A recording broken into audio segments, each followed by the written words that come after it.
Good afternoon. Welcome to the afternoon experiment. My name is Emanuel Livingston. Sorry, y'all. I was watching Wyatt live. Cause y'all know I like his show. Y'all know I like his show. So I was watching Wyatt live, and I lost track of time. That's why the black screen was up here. But good afternoon. Come on in. Come on in. Y'all say hi to me, cause I'm gonna say hi to y'all. We're going to keep it quick like we did yesterday. We're just going to run through it. Everybody who watches the show, I appreciate your support. I don't get paid for this. I do it. I be gracious in what I do. And, when my money come in, Uncle Sam take 50% off the top. And then I got a team behind me. And, they got to be paid too with no money. And, they get paid off the gross. And so, then I'm left with what I'm left with. So, you know how it go. So I appreciate y'all support. Robert Willis in the house. Good afternoon, Robert. Good afternoon, Robert. Got Nikki in the house. Good afternoon. Good afternoon. Anthony. Good afternoon, Anthony. We got Pat in the house. Good afternoon, Pat. Logic Slayer, good afternoon. Tria, representing Columbia Township, good afternoon. Karen, good afternoon.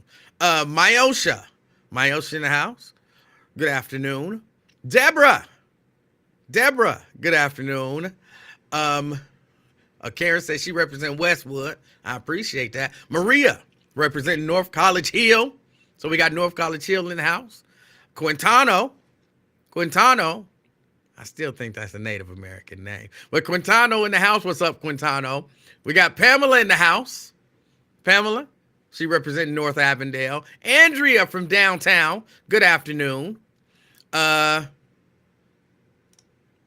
say I'm getting dressed or something. Oh, I guess because of the way the collar is. I just be coming in, man. I come in, I be rushing, watching Wyatt in one hand and setting up. Don't hate on me. Too bad. God, what's up, Anthony? Reese in the house. Good afternoon. We got Deborah. Good afternoon, Deborah. Tria, you wasn't tripping.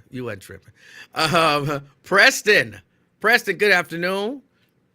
He says, finally subscribe to Wyatt Podcast. Great conversation over there. Yeah, it is. Yeah, great conversation. Cindy Hill, good afternoon. We got Erica in the house representing Reading. Good afternoon, Erica. Excuse me. Erica. Reese Mooney. Good afternoon. Pamela. So we appreciate you having a afternoon talk show for us to listen to. All right. Sierra. Say what up. Checking in from the Clean Kroger with organic food. You ain't married. Stop it. You're single. You at the dirty ass Kroger. We all know. Good afternoon, Sierra. Daryl, she trying to front. Is that the new game now? The single women go over to the Clean Kroger trying to pick up married men? Oh, shame on you. Daryl, good afternoon. Miss Pittsburgh in the house. Good afternoon. Ross in the house. Good afternoon. Terry, good afternoon, representing downtown. Valerie, good afternoon, Valerie. And Brenda, representing Fairfield. Oh, Reese Mooney say he in Fairfield too. I keep telling y'all could get together, do a watch party. Regina, representing Madisonville. Good afternoon, Regina. McConnell, how you doing? He going to the gym, his leg day. I'm gonna start working out one of these days. And then I'm going to be bragging about what day it is. I was about to say some other stuff, but I had to check myself. Rick, representing Coleraine / Mount Healthy. Good afternoon. Valerie says Westwood. She representing Westwood. Okay, I'm not sure who this is. I don't know how to pronounce that. But what's up with you? I appreciate you checking in. I appreciate you checking in. Is it L Bad at the Ya? I don't know. But I appreciate you checking in. Stephanie, I appreciate you checking in. Somebody said they was hating on me on the Lincoln Ware show. That was just that one lady. Y'all all know she could eat a dick. Carolyn, good afternoon. We got David in the house. David's team, Colleen Kroger. Steban in the house, representing Westwood. Good afternoon. LaDonna. Hey, what's up, LaDonna? Tria say what I missed. The Clean Kroger. You had to be there. Janice in the house. What's up, Janice? Y'all know Janice is one of my very favorite people. And I'm not even being sarcastic when I say that. What's up, Janice? Ross says, oh, you can see me. Yeah, I can see you under that name. I can't see you under the other name because you invited that crazy lady to the show. And so I blocked you that day, and I don't know how to unblock you on, they can all see you, but you don't pop up on this screen. One of these days, I'm going to figure out how to unblock you.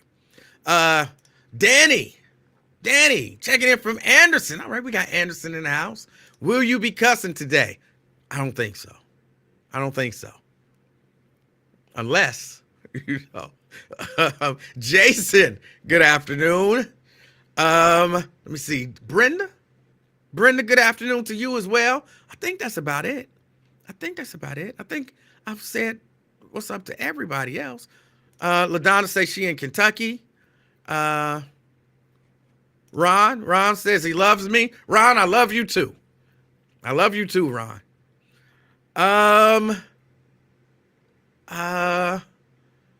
Let me see. Joan was mad at me. I don't even know why. I don't even know who Joan is. All right. Let's get into it. Y'all know we got to talk about what happened on the Lincoln Ware show. Actually, it's a couple things that happened on the Lincoln Ware show.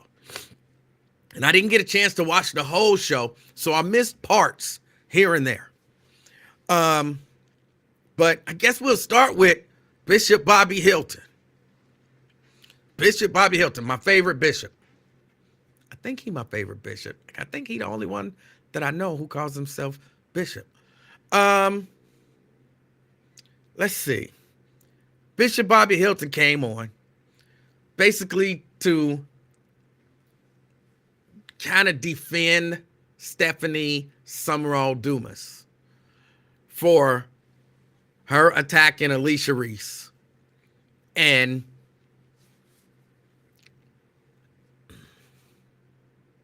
it's 2024. I had to keep reminding myself of that because y'all know I be wanting to, stay, kind of calm and neutral and kind of politely say the stuff that I want to say. But it's 2024. We're not doing that now. We just saying what we mean. Just say it. And that's what I kept screaming when I was listening to Bishop Bobby Hilton. I kept screaming, just say it. I want to keep the peace, and I want to stand on the side of truth, and I want to just say it. Just say it. If that thing wouldn't have happened if it wasn't, if Stephanie didn't vote for it, and Lincoln, it takes 2 votes, and it was all 3, and what you had to understand. And I'm like, just say it. Just say it. Just say it. Oh, I was so irritated. This is what be irritating me about people. Look, you came on to talk about what we know you came on to talk about. And we know you gotta say what you gotta say to defend your person. But they came on with no plan. And that's what I'm saying. Like, you can't, come on. Stephanie did what Stephanie did without a plan. Bad county commissioner. Bad. And then she sent her chief of staff to defend her without a real plan. Okay.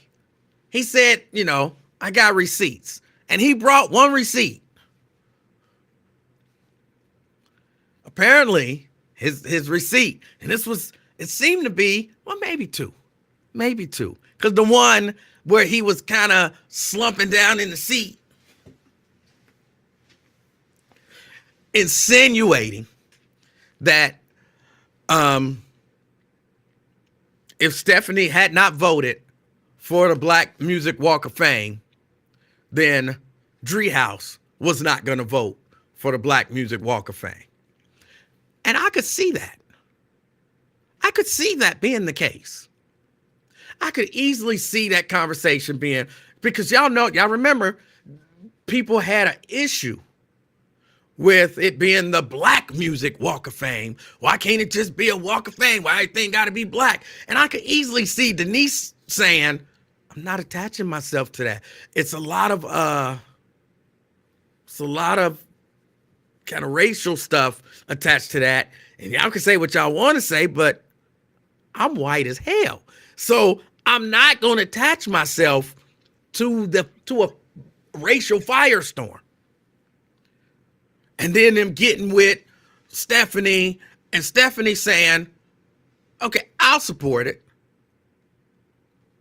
if she supported, or, maybe Denise saying, I will not, it won't be me and Alicia caught up in this racial firestorm.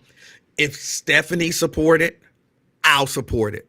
But if Stephanie don't support it, I'm out. I got to run. I got to get white vote.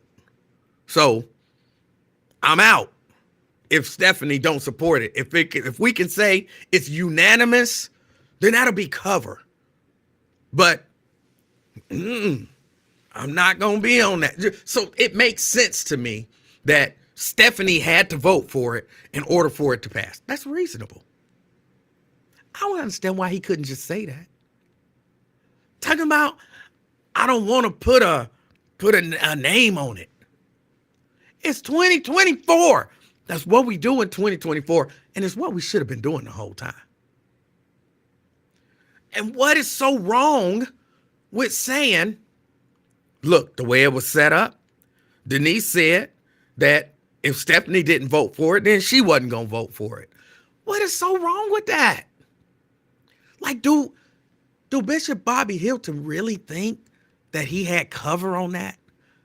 Like, he can go back to Driehaus's team and say, I never said her name. Like, and we watched you.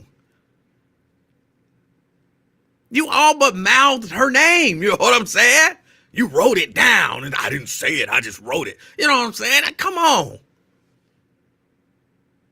We got to stop being scared to say the truth. Not different if you just spreading a rumor, something you heard, or something that didn't happen and you making some stuff up. But if what you saying is the truth, why not say it? Why not just come out and say it? And Lincoln had to ask him like 7 times. I might be exaggerating there. But Lincoln had to pull it out of him, and he still didn't pull it out of him. All he did was pull him down in that seat.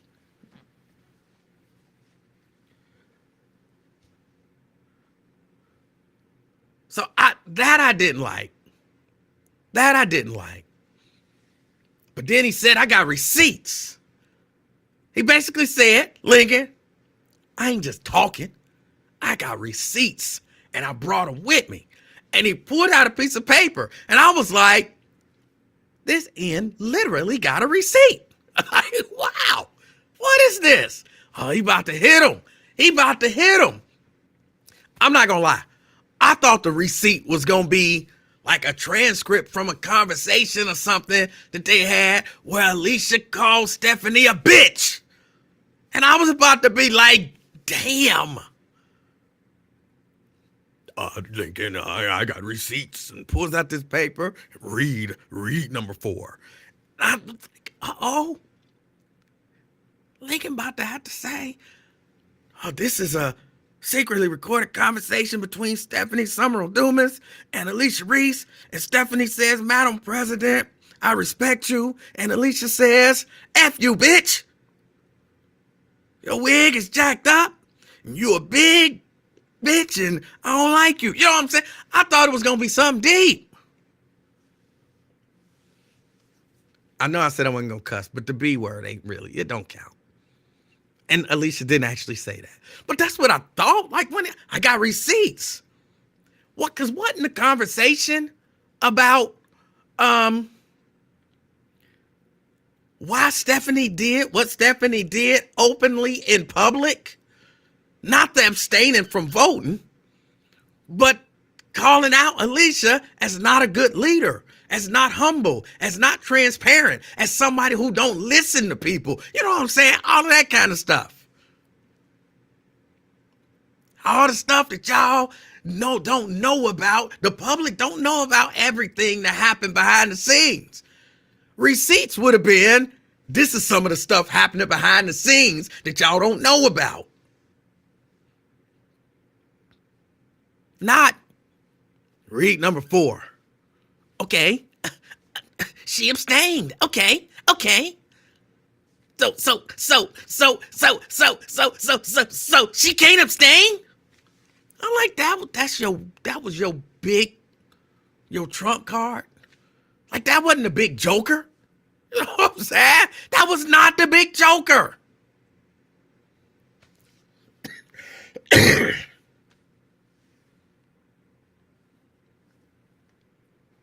I need somebody to tell me what's been going on behind the scenes. That's what Stephanie got to come out. Because Stephanie, you losing. We don't know Alicia Reese to be cussing people out behind the scenes. That's not been our experience.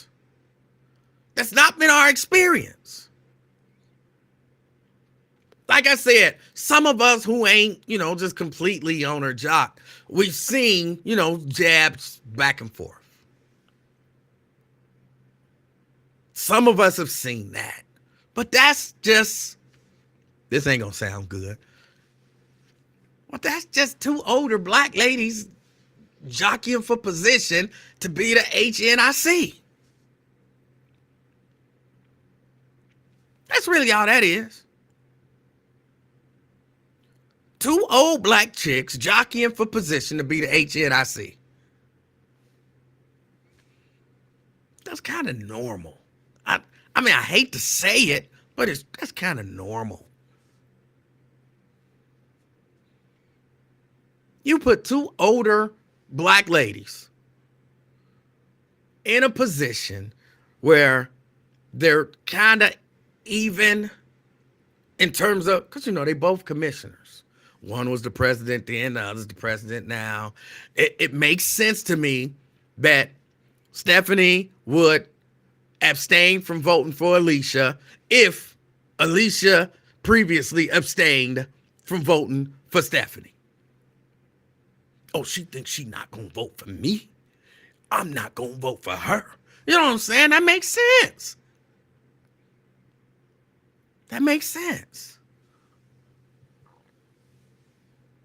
Nobody actually, though, is asking Alicia, why didn't you vote for Stephanie? I think that's a legitimate question. Come on, if we really doing the, hey, everybody, let's all get along. Somebody should, okay, Alicia, you didn't tell us at the time, but why didn't you vote for Stephanie for president?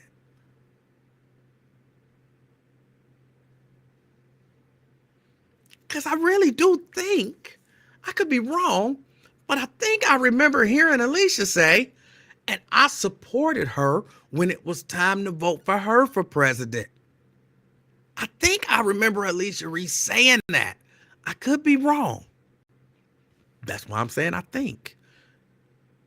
So were we misled? Or maybe I'm wrong. Y'all tell, am I wrong? Didn't Alicia say that? I supported her when she ran. But you abstained, apparently. Allegedly. I never saw the paper. I just take Lincoln and Hilton's word for it that was what was written on the paper. I don't know.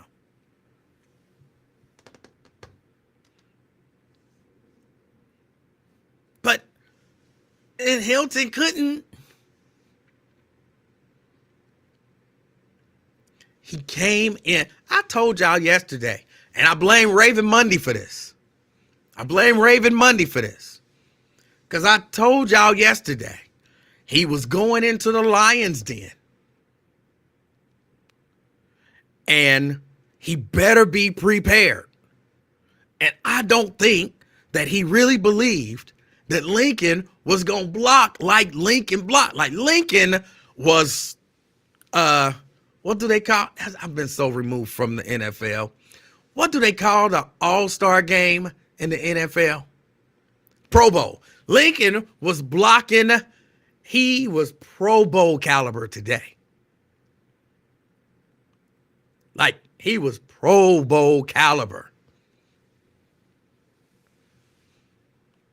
And I'm like, you're not going to be able to get nothing. You got to have a plan coming in. And if your entire plan was, I got a receipt.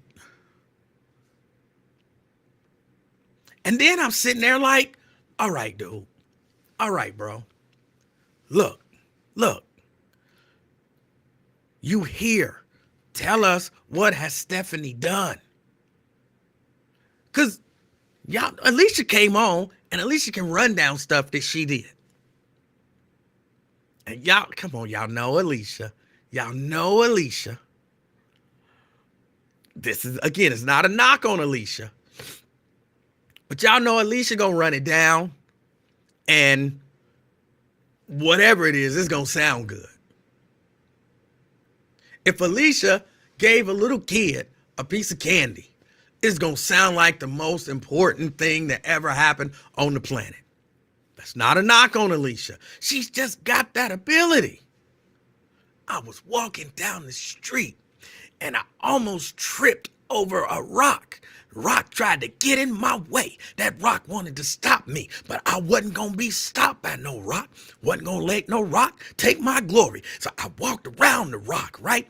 But then I was going, and all of the people was walking the opposite way of me. So I had to dodge a woman, and then I had to dodge a man. And then another man came, and he had a briefcase. So I had to dodge and then dodge to the other side all at the same time. It was this kid, and the kid looked so hungry. Like the kid looked like the kid hadn't eaten in a week, right? So this famished kid, just skin and bones, just nothing but skin and bones, standing on the street corner, and the cars was driving by all fast, and so I would lose track of the kid every once in a while, and I would have to get the kid again in my sights, and I got him, and as I'm fighting through the traffic, coming the other way, and I'm dodging people, and I'm skipping over rocks, because they're trying to block me from getting to the kids, and then I had to fight, and then I get to the corner, and then the kid crossed the street, but I didn't have a light, so I had to reach out, and I was trying my best to push that button to make the cross light come on. And it was people walking by, and they kept bumping my hand, and then my hand would go down, and I had to get my hand back up, and I had to get it over there to the, and finally I pushed the button. But it was 10 seconds left for the other crosswalk. And so I had to wait. And it was 10 seconds. And I'm sitting and the kid is looking at me and it's 9 seconds. And the kid is still looking at cars is going by and people are blocking me. And it's 8 seconds left. And I'm hoping the kid don't leave. And then somebody come and try to tell the kid, what you doing out here by yourself? So they try to take the kid. And then it's 7 seconds left. And then oh my goodness, she can make the simplest thing seemed like a whole ordeal. Really, all she did was saw a kid, has candy in her pocket, and was like, here you go, little kid. And thank you. And that's the whole story. But she can make it seemed like a whole ordeal. Knowing that, why didn't you come in with a list of accomplishments, Hilton? Why didn't you come in with a list of accomplishments? And then at some point, he wanted to give you the list. What was the first thing that he said? Well, Commissioner Dumas put forth a resolution about the shooting range.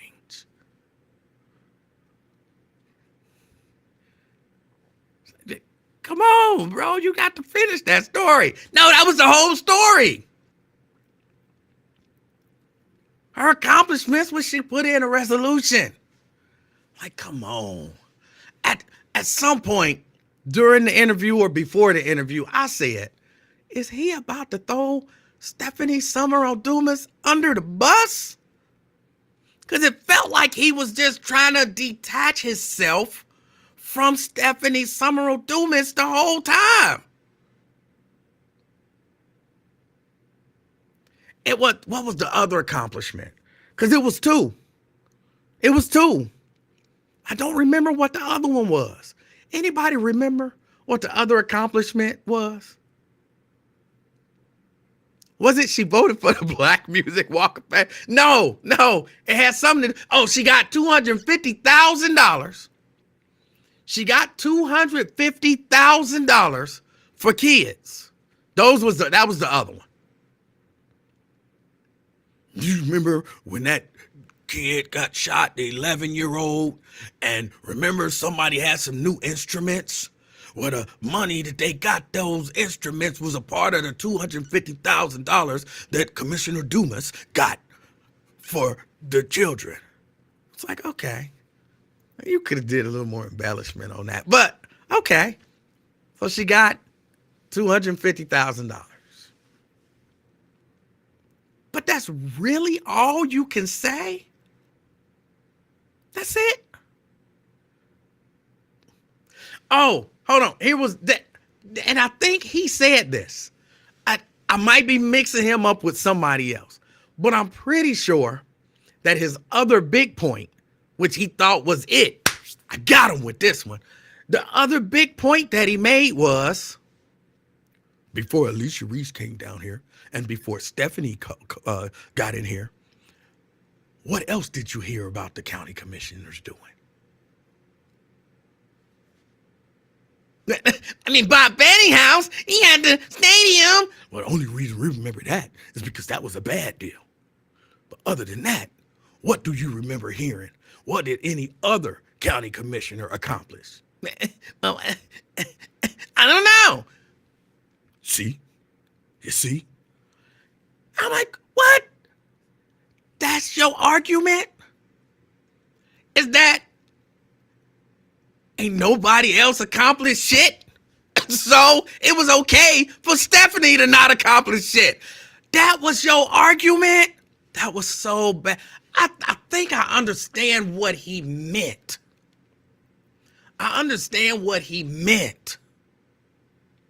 He meant, look, people ain't down here overly promoting the stuff that they do, but stuff get done. And before Alicia Reese got here, that was just not the tradition of the Hamilton County Commissioners to get out and tell people, hey, I did this, and hey, I did that, and hey, I did this, and hey, I did that. I think that was his point. And now Alicia Reese has come, and basically Alicia Reese has come and changed the game. So now we gonna all have to go out running around telling people everything we done. I think that was the point he was trying to make, which could be a decent point, but that's not the way. They didn't have they didn't do a mock interview or nothing. Just like have somebody there blocking for Alicia, pretending to be Lincoln, and then you try to get your point out and have some other person come out and, to listen and be like, yeah, that sound kind of weak.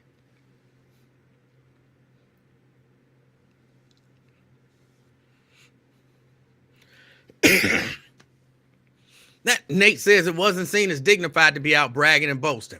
I get that. But he should have said it, even just saying that. Other than, because it felt to me in listening, before I go through and analyze, sometimes I just listen. And it sounded like the point that he was making was, didn't nobody do shit before we got there, and we wasn't doing shit while we was there, because that's the way it's always been. Like, that's a terrible point. That is a terrible point.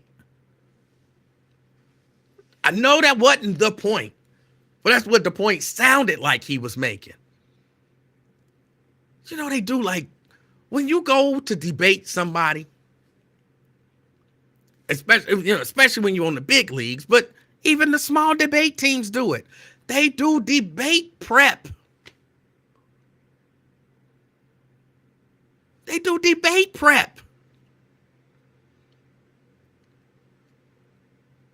So that you find out what your weaknesses are and all that kind of stuff.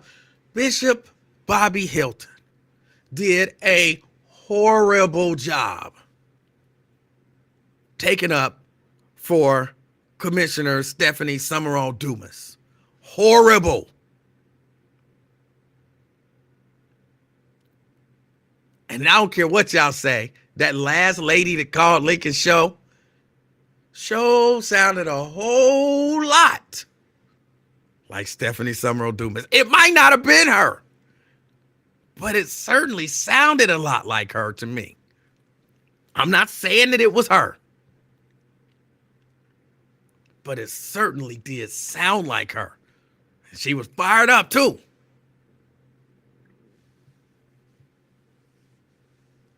I'll be honest, I just want to know what is happening. And I'm not even saying I want to know, for the kind of salacious aspect of it. Oh, it's juicy. And I'm not saying I want to know for that reason. I want to know because you done put it out there now.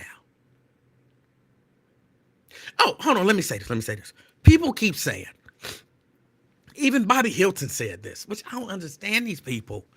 You down there and you don't know the rules in the job.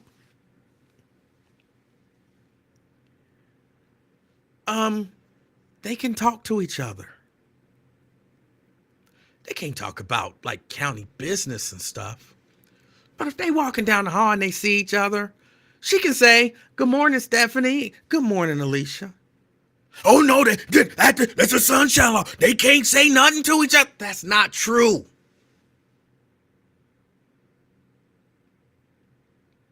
That's not true. Y'all really believe they can't say good morning to each other? Y'all believe if something happened to one of their other relatives that, Alicia couldn't come up and say, "Oh, I'm sorry for, what I'm saying? I heard about your cousin and I'm sorry to hear that. I hope she get better. Oh, thank you." No, sunshine laws. They can't. No, that's stupid. That's stupid. They can talk to each other. If you genuinely believe that, I won't say you're stupid. You're definitely ignorant. And you shouldn't be down there as somebody's chief of staff if you're ignorant about that.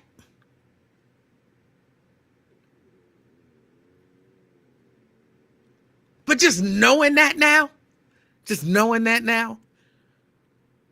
I want to go down there and see, a couple of them pass each other in the hallway and say, "Hey, Alicia, hey, what's the white lady name? I just said a few minutes ago.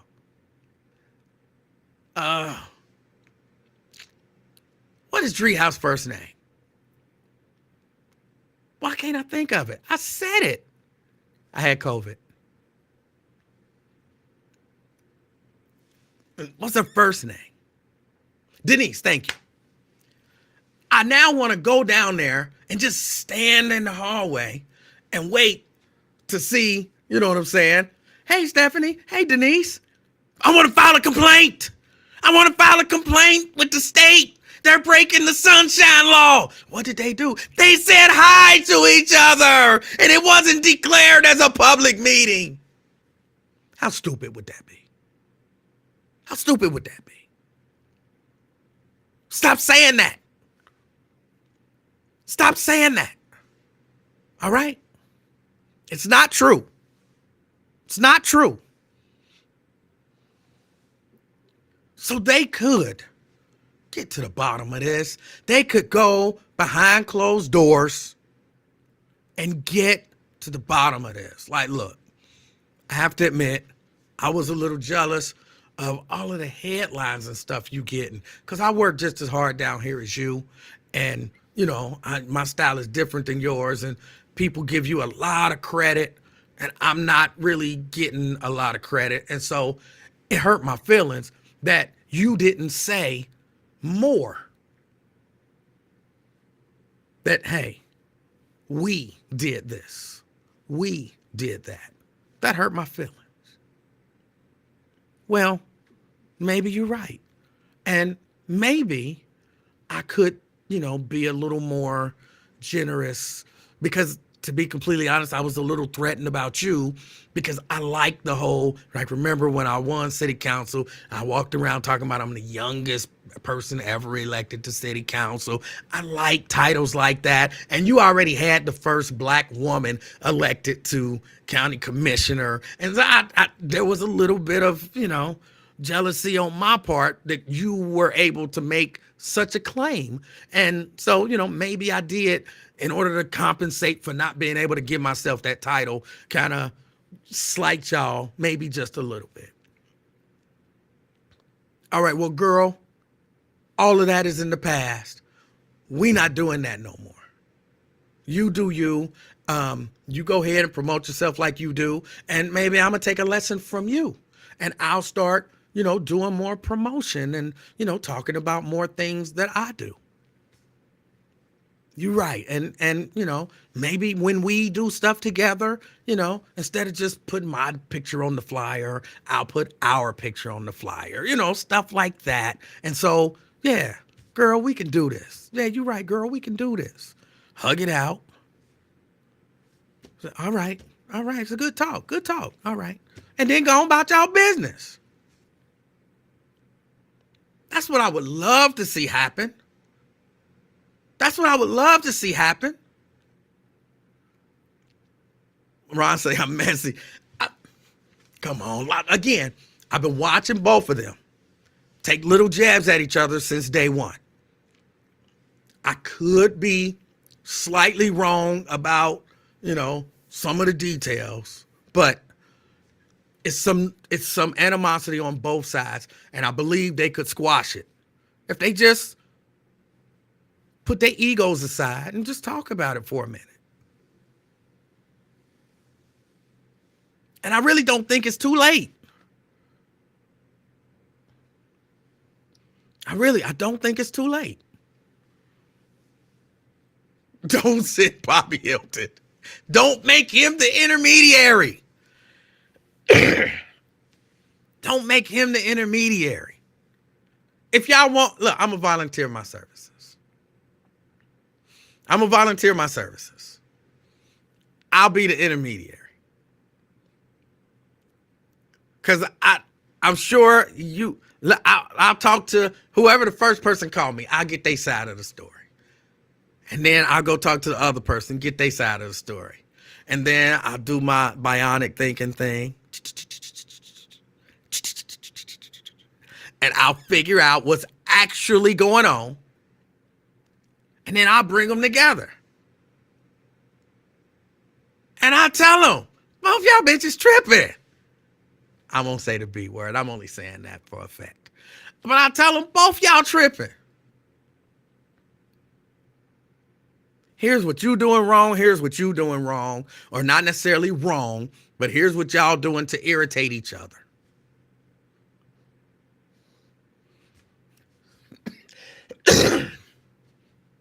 Stop. Now hug. No, I don't care. No, we agreed that we won't do it. Hug. My mama used to make us hug sometimes when we would get into it. Hug. And hug with a smile on your face. You better smile. Smile. My mama used to make us smile when we didn't feel like it. And then that would be that. And then maybe we might even do a joint press conference. Or at the very least, a joint call on the Lincoln Ware Show. Like, look, we know we hit a rough patch, but all of that is behind us. If you support me, support Alicia. And Alicia says, if you support me, support Stephanie. We are both in this together, working for the community. It's behind us. That be that. But Bobby Hilton was not the answer today. And maybe not. Nate said, Bishop Bobby Hilton, he say he been sick. He say he been sick. He say when he saw Lincoln at the Bengals game, he immediately got sick to his stomach. Then he later tried to blame it on food poisoning. But initially he said when he saw Lincoln, he got sick to his stomach. I remember him saying it. Go back and watch. Go back and watch. But then he blamed it on food poisoning. So he been down with food poisoning, just laying on the ground. So, okay, mentally he wasn't at the top of his game today because he been sick.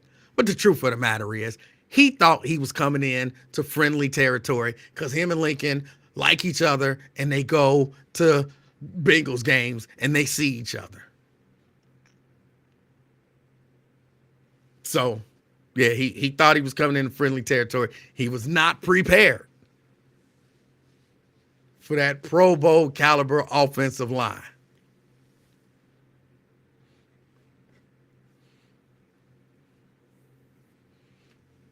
But that's the whole thing about that. Hilton was ineffective.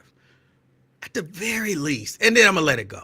At the very least, he should have had at least 7 accomplishments. What, 7 is the number of completion, right? He know this stuff. It's all Bible stuff. 7 is the number of completion. So he should have came in with at least 7 accomplishments of Stephanie Summerall Dumas. I'm not here to tear anybody down, but I like Alicia. You can't take away anything that Alicia's done. But here are some of the accomplishments of Stephanie Summerall Dumas, because the suggestion was made that she hasn't accomplished anything. So I'm going to tell you 7 things that Stephanie has accomplished. Number 1, she put out a resolution. Number 2, she got $250,000 for the kids. And then, keep going up to number 7. And then finish it out with, so you can't say she hasn't done anything.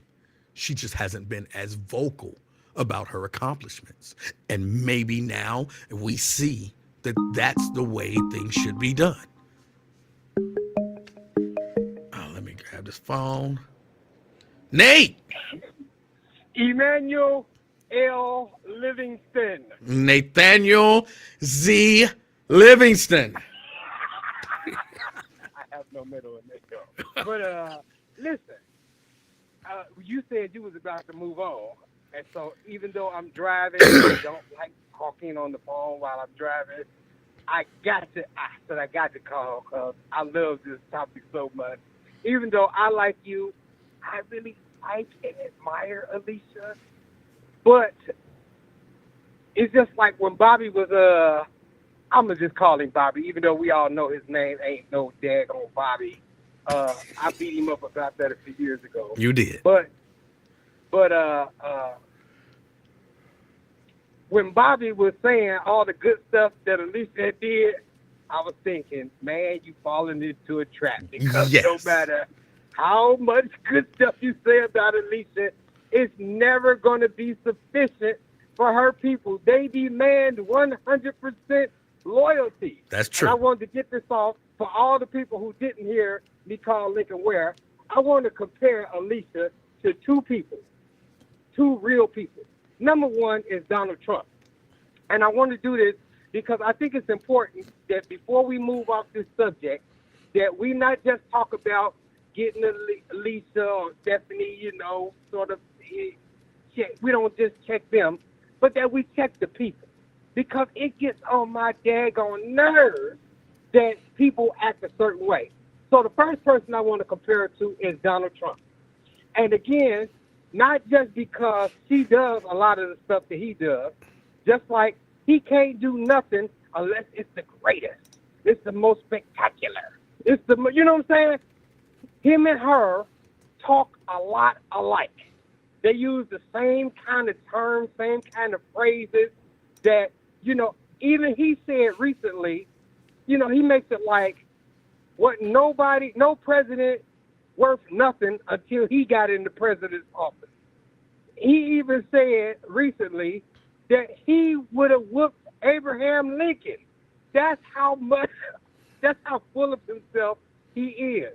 I've heard him talk about him being better than Obama, him being better than Reagan, so it's not a Democrat thing or a Republican thing.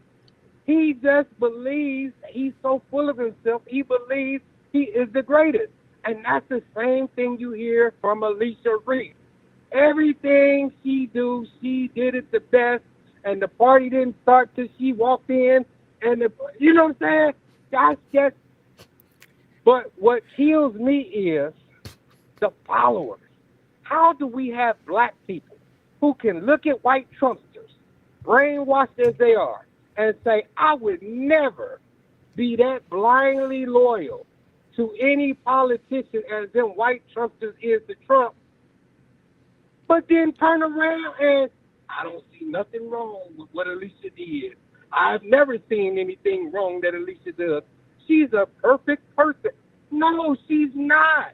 And when you are doing and saying that stuff, you are acting like a cult worshiper or a cult follower. And black people need to cut that crap out. We are better than the Trumpsters, but y'all are acting like Trumpsters. And we saw the same thing with Chris Smitherman. Y'all was smithereens, and now y'all Alicia Reese jock riders. Or I still ain't came up with no catchy name for them. Now, number two, I want to compare it to David Ruffin. And I thought about this last night because I Not got David my Ruffin daughter. again. Not David Ruffin again.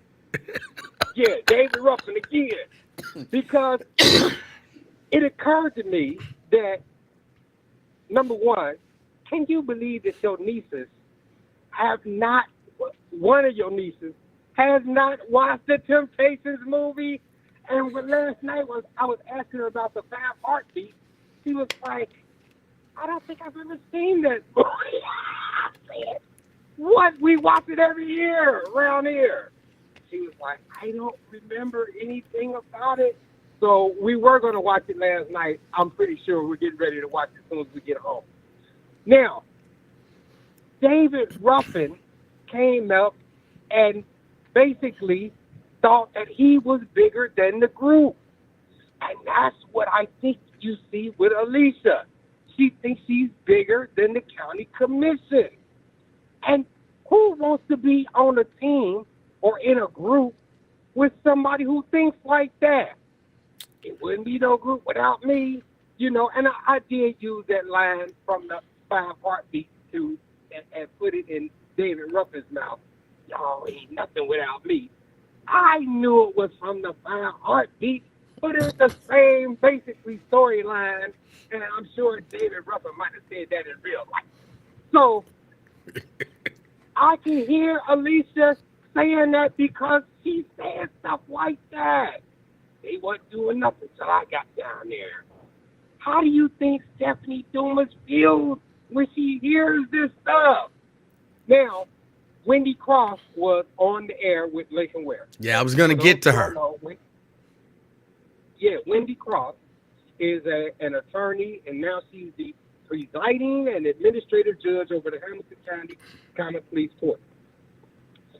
Wendy had enough sense to say, I want to thank Judge Tracy Hunter for opening the door for me, for bringing me into the court system. Because Judge Tracy was the first Democrat in modern history to get down there in the juvenile court, they had to hire some Democrats as magistrate judges, and she insisted on them bringing in some black folks, and I, as a black woman, was given an opportunity because of Judge Tracy Hunter. Now, we could debate about whether Wendy has been sufficiently loyal, whether or not she did all she could do when Judge Tracy Hunter needed her, or whether she rallied the legal community to come to Tracy's defense. We can argue all that. But the point I want to make in this call is Wendy had enough sense to thank Judge Tracy Hunter. Have you ever heard Alicia say, you know what? When Stephanie Summerall Dumas said she was going to run for Hamilton County Commission, a black woman with almost no money and no given no chance to ever win, I'm thankful for her. Because she ran and because she won, it showed people, hey, a black woman can win that race. A black woman can win that. Oh, she opened the door and paved the way for me to do what I came back and did years later. Well, maybe I'm wrong, so I'm asking it as a question. Have you ever heard Alicia Reese go on to thank Stephanie Summerall Dumas for opening the door and for paving the way for her to be in that job that she's in right now? I can't say that I've ever heard her do it. Now, would it be proper for Alicia to show that woman some respect? And not trash her. I don't know that not doing that is not respect, even though it would be good to do it. It would be nice to say she shattered that glass ceiling, and because of her, like you know how they say, I stand on your shoulders and Denise stands on your shoulders. That would be nice for them to say. I can't say that I've ever heard either of them give Summerall Dumas that credit. But I heard a but in there somewhere. No, I'm just saying I haven't heard it, but I mean, I guess if there is a but they're not obligated to do that. And it's not necessarily disrespectful not to do it. Like when I was on the radio, I don't even know who the first black man to ever have a talk show is. I never thanked him for it. You know what I'm saying? But it don't mean I was being disrespectful to him. I think that's probably a little different, but I get your point. Let me see. Did I have something else? Wendy Cross, David Ruffin, Donald Trump. David Ruffin. I think that's all I got. All right. If not, I'll be in the chat section or I'll call back in. I appreciate you, Cole. Hey, yeah. Get on your nieces, boy. We got to whoop these girls into shape. I can't. She's sitting here right here smiling. Can't believe she said she had no. Tell that Denise that only thing she can do this weekend is watch the 5 Heartbeats and the Temptations movie. Until she don't watch that, Denise is on punishment. It's gonna be a marathon. Bye, man. All right. Her name ain't actually Denise. It's a little inside joke. But all right. Yeah, no, I don't know if that's disrespectful, but I mean, because somebody said who started it. That's my whole point, is we don't know who started it. We don't know what started it, but we're automatically assuming, basically because Stephanie kind of brought it out to the public, that she started it. but we don't know who started it or what started it. I think that's the main point that I've been trying to make for the past few days. To all of y'all who are like blindly loyal to Alicia Reese. There's nothing wrong with liking her, giving her credit for everything that she do. I respect her hustle. I respect her promotion of herself. I respect the, you know what I'm saying? She's carved out that niche where everything was a battle. You know what I'm saying? I respect all of that. And like I said, personally, I like her. You know what I'm saying? I don't know if she'll ever hear about this, and maybe I won't get my hugs no more. But every time I see her, I'm, hey, you do the little quick, kind of hug like that. Because to me, that's just a sign of we cool, we friendly, and I got no beef with you. I don't do that with people that I'm beefing with. If I'm beefing with you, you know what I'm saying? I don't do that. Now, I don't act like I don't see you, like some people do. Like, hey, Nathan. I don't do that. If we beefing, hey, why you saying hi to me? Wasn't you the same person that was talking all that shit? So don't come talking hi. You know what I'm saying? That's who I am.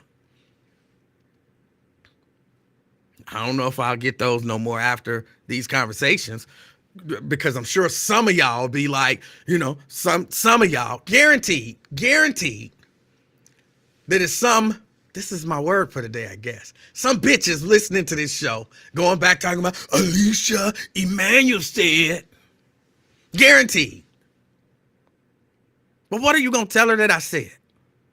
Only thing you can really tell her that I said was, we don't know what started the beef. We don't know what started the beef. It's the only thing. Because we don't.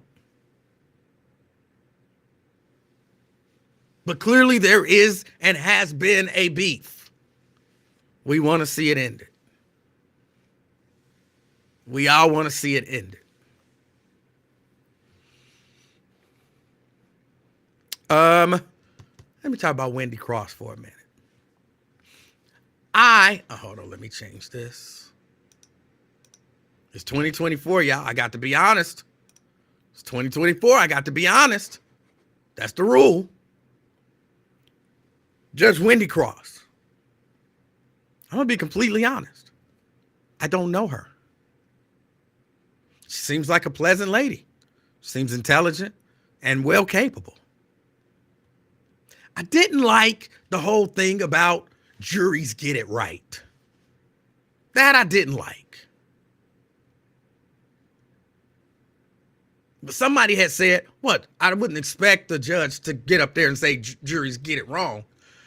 I think I would expect a judge who's trying to be honest and forthright to say, hey, sometimes we don't get it right. Sometimes we don't get it right. But when you say juries get it right, I know you didn't say juries always get it right 100% of the time. But you kind of saying juries get it right 100% of the time. But earlier you were talking about convictions being overthrown. A lot of them convictions was juries. How can you say juries get it right when you admit that they wrongfully convict people? But I chalk that up to, which just might be good, it might be bad.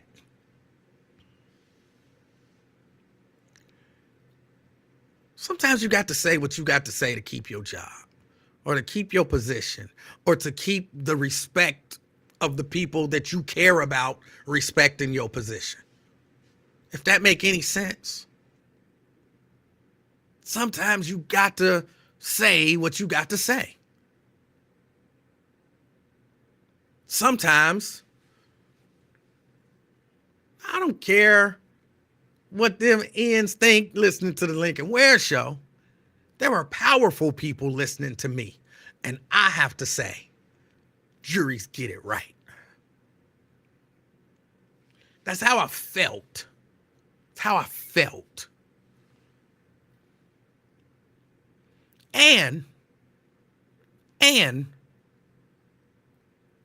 I didn't like the way she answered the Judge Tracy Hunter question.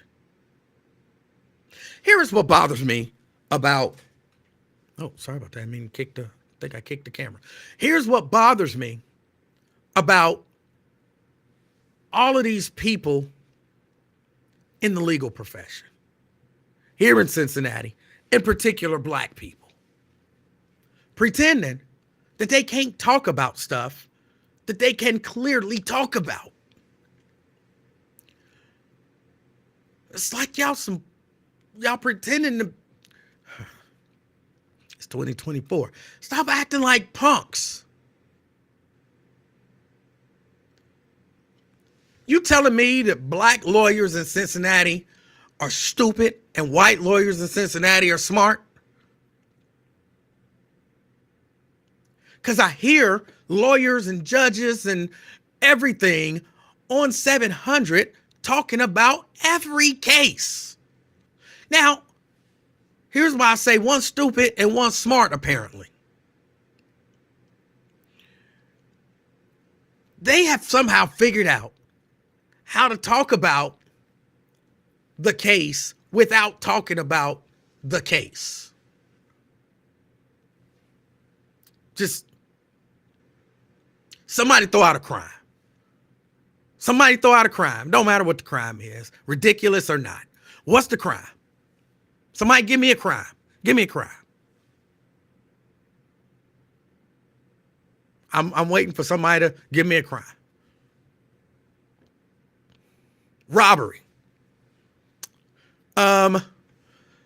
Who committed the robbery? Who committed the robbery? Give me a gender. Give me a race. Who committed the robbery? So we're going to talk about robbery. A gender and a race. We got robbery. Not a name. Not a person. A gender and a race. A white guy. Thank you, Robert. So a white guy commits a robbery. Why is it that, oh, Chelsea got jokes. Chelsea got jokes. All right. That's all right, Chelsea. I see you. Just remember, you started it.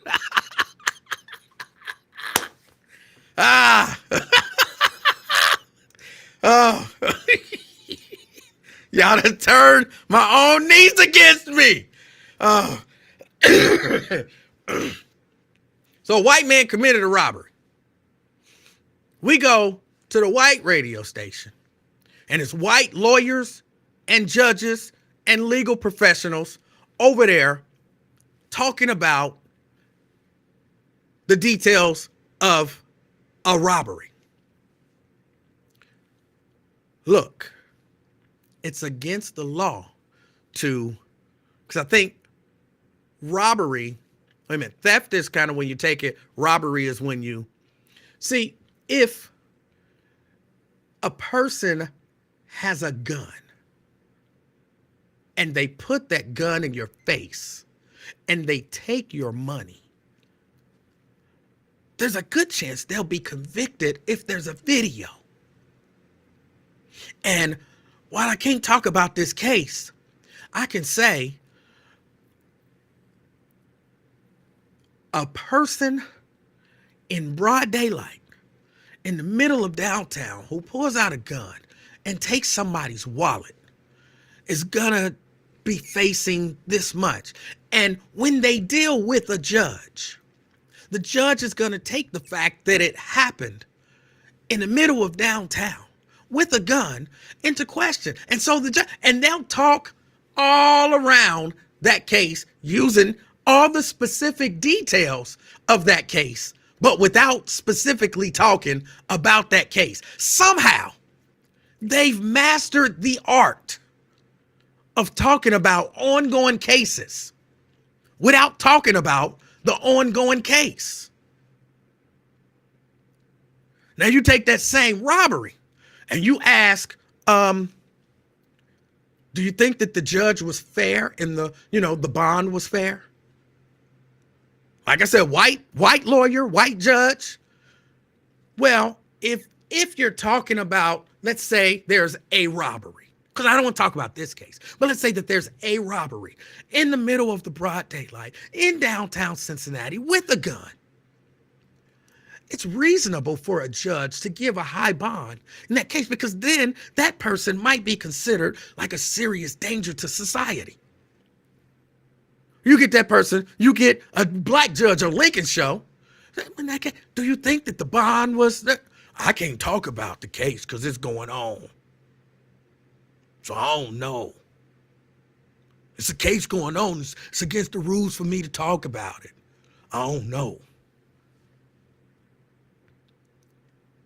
Why the white lawyers can lay out detail after detail the way things should be done in a similar case, the way defendants should be treated in a similar case, hypothetically. Like, have black judges ever heard the word hypothetically speaking? They just forgot that word. They don't know it exists. Do you think they treated Judge Hunter fair? I'm not allowed to comment on that case, but here's what I'll say. If you take, let's say hypothetically, there's a judge and there's an accusation against that judge. This is typically the way that's handled. And especially if there's no proof, no actual proof, like say hypothetically in this case, there's a charge that someone gave information to a third party, but that third party or that information that they allegedly gave to that third party is never actually revealed. I would think it would be difficult to convict someone of a crime when the evidence that would prove the crime was never revealed. Why can't they do that? White judges do it. White lawyers do it all day, every day on 700. You know, they bound by the same rules. They don't have a black judge and lawyers book of ethics and a black judge and lawyer book of ethics. They different. They the same. They bound by the same rules.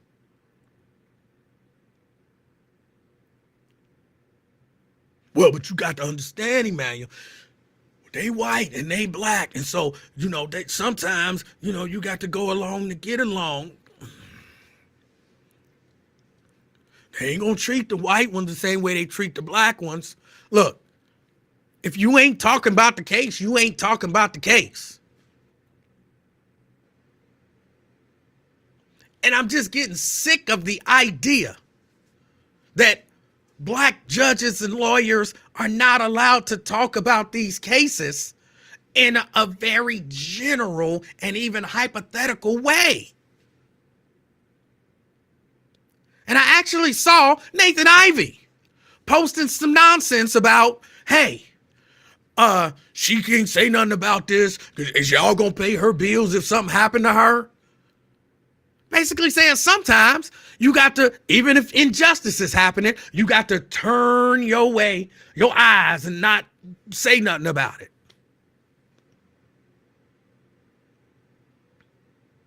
Wyatt says it may not be the reason that you're thinking, E. It don't matter to me what the reason is. Like, look, if you don't, like, let's say you don't like Judge Hunter. So you don't want to defend Judge Hunter. Don't lie or play stupid and say, we can't talk about ongoing cases. Just say, I'd rather not discuss that.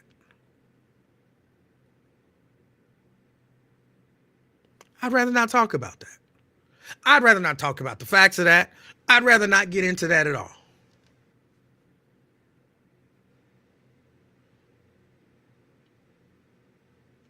But the idea that you can't do the same thing that the white judges and lawyers are doing, and the idea that you gotta turn your head to injustice because ain't nobody else gonna pay your bills. What the F you doing there?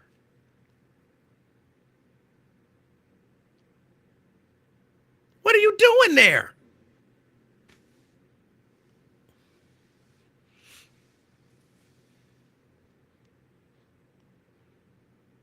Just say, I don't want to talk about it. I don't want to get involved.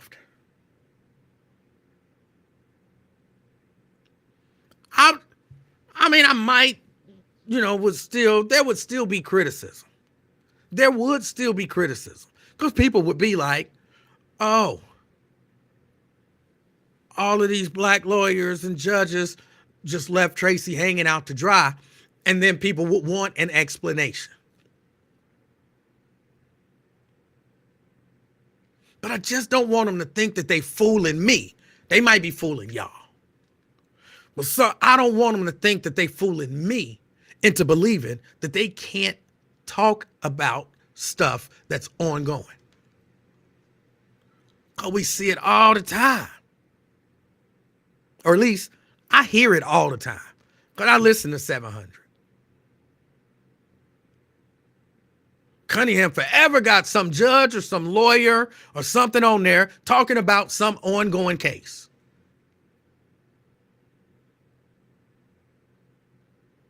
Heck, when Judge Tracy Hunter was being prosecuted, Joe Dieters used to go down and do interviews with Bill Cunningham about Judge Tracy Hunter's case.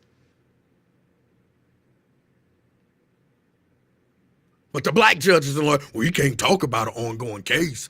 He's the prosecutor talking about the case to people. But y'all can't talk about it? Y'all have to understand the position that we in as sitting judges and as sitting... Y'all can talk about stuff. Stop trying to fool us. We not as stupid as y'all think we are. But we allow y'all to, some of us are. Let me take that back. Some of us are. Because I saw somebody commenting on Lincoln's show. Did y'all hear that? See, they can't talk about it. Okay, that person was stupid. But a lot of us understand that you can talk about it without talking specifically about it. You know, hypotheticals and just taking the facts, not necessarily the case.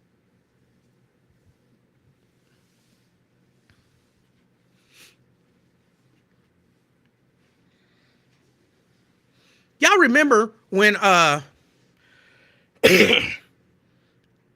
Trayvon Martin got murdered? What was his name? Zimmerman. And I watched lawyers in Florida, right before the trial started, talking about that case, laying out how George Zimmerman was going to get off. And of course, they talked in hypotheticals. When a person, because the things that they were saying was, Zimmerman was the one who began the whole thing, and then he ended up killing him. So he was the one who initiated everything. Now listen to this one lawyer in particular, and he said, look, you can initiate something. A subject can initiate something with another subject. But if that action, whatever it is broken off at some point, and he goes his way and he goes his way, at that point, the initial aggressor regains his innocence. So then if that second person, who initially he was the aggressor, but if that second person then decides, oh no, I ain't finished, and comes back, guess what? That first incident doesn't even really play into it because he's regained his innocence.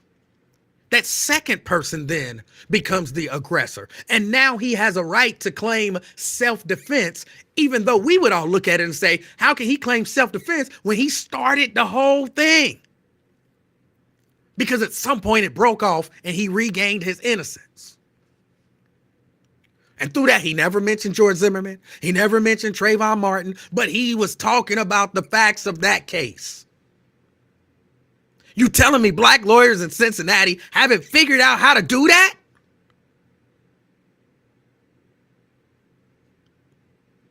Stop telling us y'all can't talk about it. Just say, I don't want to talk about it.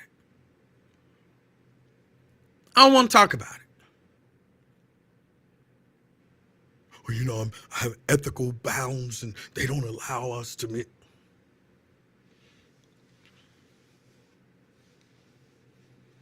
Stop.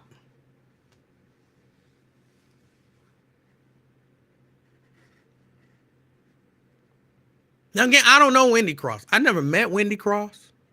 She seems like a very pleasant lady to me. From the one time that I've seen her on the Lincoln Ware show, she seemed intelligent and capable. Just don't tell me you got some ethical obligation that you're not allowed to. You're not stupid. And I'm not stupid.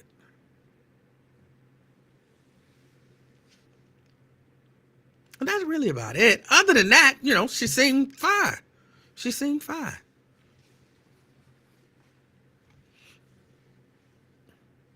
She was praising Dinklelacker. She said she was only talking about that one little program and not necessarily about him in general as as a jurist. Well, I'll take her word for it. I don't know her to say she's a liar or anything like that. Well, I just get tired of it. Let me see. I don't have very much longer. Hunter Biden. Did y'all see yesterday? Was it yesterday or was it day before yesterday? Days are running together. Days are running together for me, and it's crazy. He showed up to the hearing about whether or not they was going to hold him in contempt. You can say what you want to say about Hunter Biden, but that was a smooth move.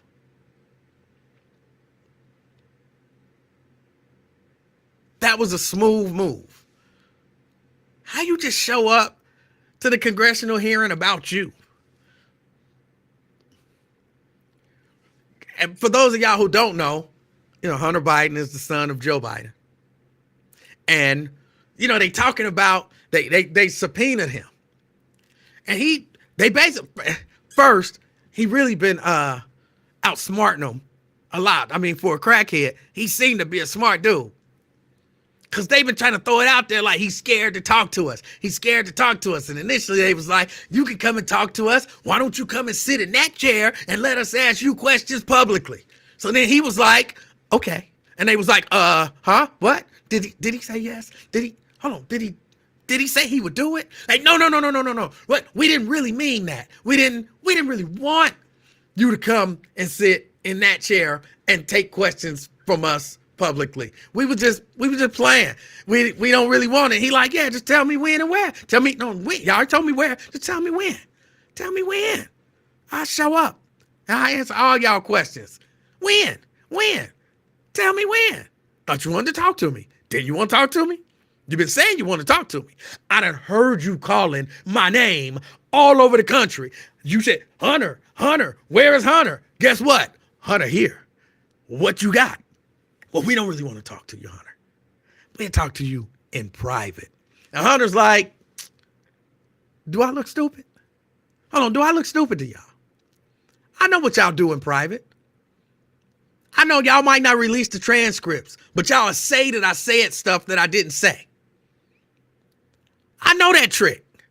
Y'all done it recently. Oh, you can just get the transcript if people want to know what was said. People have been trying to get transcripts from y'all recently that y'all won't release. Hunter say, I might be a crackhead, but I ain't no damn fool. Y'all want to talk to me? Talk to me where everybody can hear it. So they like, oh man, how can we get him? Well, we'll just hold him in contempt for not meeting with us privately. So what Hunter do? Hunter show up to the little whatever hearing meeting, whatever, about possibly charging him with contempt. Basically saying, without saying, Basically saying, hold on, if you got something to say to me or about me, I'm here. Say that shit to my face. You got questions, I'm here. All you got to do is ask me to come up to that chair. That's all you got to do. And the Democrats, of course, they over there like, why don't y'all call him up? Why don't y'all call him up? And they like, I can't believe he here. So then they start grandstanding. Y'all can say what y'all want to say. That was a smooth move. And then, on top of that, to exit when Marjorie Taylor Greene get ready to speak, basically to be like, F that B, let's go. And now she mad, because guess what else he did? He took all the press with him. Y'all hear his lawyer? When they was all leaving, and they were like, why don't you stay? Why don't you stay? What did his lawyer say? His lawyer said, I have a statement to make. He didn't have no statement to make. Not really. You know what he wanted to do, don't you? Pull all of the press out of the room so that wasn't nobody there for Marjorie to grandstand for but that general camera. And she was heated. Oh, you scared of me. You scared of me. And I know he was thinking, bitch, I ain't scared of you. I just played you. I ain't scared of you. I took all your press. I snatched all the air out the room. I'm that dude on Spaceballs with the big vacuum cleaner. I sucked all the air out the room right when you was getting ready to talk. Now what you got? It was smooth. It was smooth. He might be a crackhead, but he ain't no fool. Or at least he wasn't yesterday. CK. Yeah, what's up, brother? Hey. How you doing, man? Hey, who you said is the crackhead? Hunter Biden. Oh, they trying to lock him up, put him in jail? Well, they're trying to hold him in contempt of a congressional subpoena. And so they were holding a hearing about potentially charging him with not obeying a congressional subpoena, and he showed up to the hearing. Oh, so they can't charge him since he showed up. No. They can still charge him, but it was just like, this is all nonsense. And, you know, they've been talking all that stuff about how he don't want to talk to them. He don't want to answer questions. So to show up in the middle of the hearing, like people have been saying, they will not accept yes for an answer. It was smooth. Whoa. So how old is Joe Biden smoking crack? Joe Biden's son is, how old is Hunter? He like in his 50s. Damn. That's too old to smoke crack, ain't it? I don't know that I don't know. I can't say he not. I don't know if he's currently smoking crack. He say, you know, he used to be a drug addict. Oh, okay, yeah, a former. Yeah, man, that's why you got to show the kids, man, don't mess with that, because like you said, we got people in higher positions still addicted to street drugs. See what I mean? So you might not want to mess with that, you know, in your younger days. It's a good idea to not smoke crack. Right. No drugs at all, for real. I mean, what drugs you use? You don't use no drugs, do you? No, well, I mean sugar, but no illegal drugs. Yeah, no. But like you said, sugar ain't that bad. You 55. You ain't, you know what I mean? I'm 53. You know what I mean? You 53? Yeah. Apparently, I'm the same age as Hunter. Yeah, you was born in 70. Yes. That's a good ass. Yeah, I was You're real born good in at 76. So. You was born what? 76? Yes, sir. With All Sugar right. Ray Leonard won the gold medal. Huh? Remember, Sugar Ray Leonard won the gold medal when I came out. No, I don't remember that, but okay. Yeah, bicentennial year. That's 200 years. We got 200 years in Sugar Ray Leonard coming out. And I was born in Black History Month on Abraham Lincoln's birthday.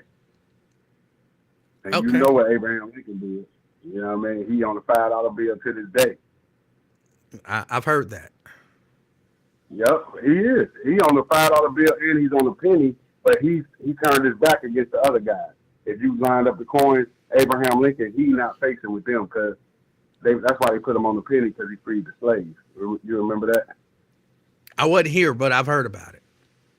Yes, sir. Yes, sir. So you got to understand. Coming out in '76, seeing what I seen, Jimmy Carter got elected that year, right? That boy, the best president we ever had.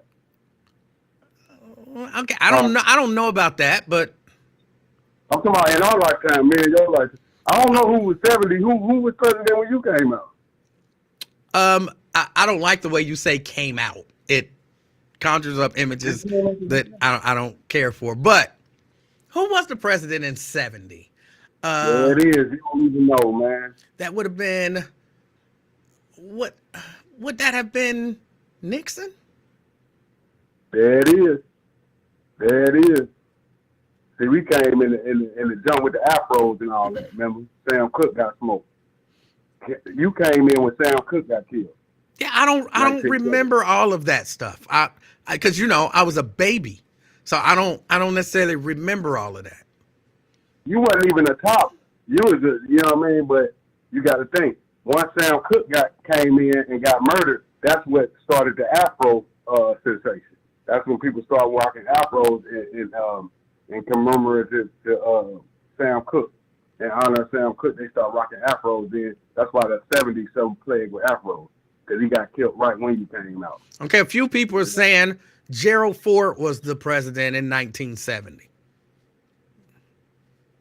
Come on now. Now he the one that made Ford product. I don't think so. Damn. What? You make it the president and you ain't make Ford? Sounds like that's what got you the presidency. Nah, just because your last name is Ford don't necessarily mean that you're, an heir to the Ford empire. But I'm not saying that he wasn't. I don't know with 100% certainty whether or not he was, but I'm pretty sure that's not necessarily what he's famous for. Yeah, that's like Johnny Walmart becoming president. He'd be like, well, he ain't really, he ain't related to Walmart. Well, their last names is Walton, and just because your last name is Walton doesn't necessarily mean that you own Walmart. But if you become president and your last name Walton, you best believe you related to the Waltons. See, they don't want to fund you. That's the only way you get to them high powers. You got to have like a $100 million budget. You remember? Obama raised like hundreds of millions. You feel me? And he became a black president. I think he became president in 2008, Emanuel. 2008, you remember that year? Who? President Obama. He was elected in 2008. He didn't actually take office till 2009, but I get your point. Yeah, and that's what I'm saying. You got to put that in your great grandbaby's head that, look, if he could become president, you could become a multimillionaire. You don't even have to be president. You could, you know what I'm saying, registered nurse, traveling nurses. You see them traveling nurses? No. Which traveling nurses are we talking about?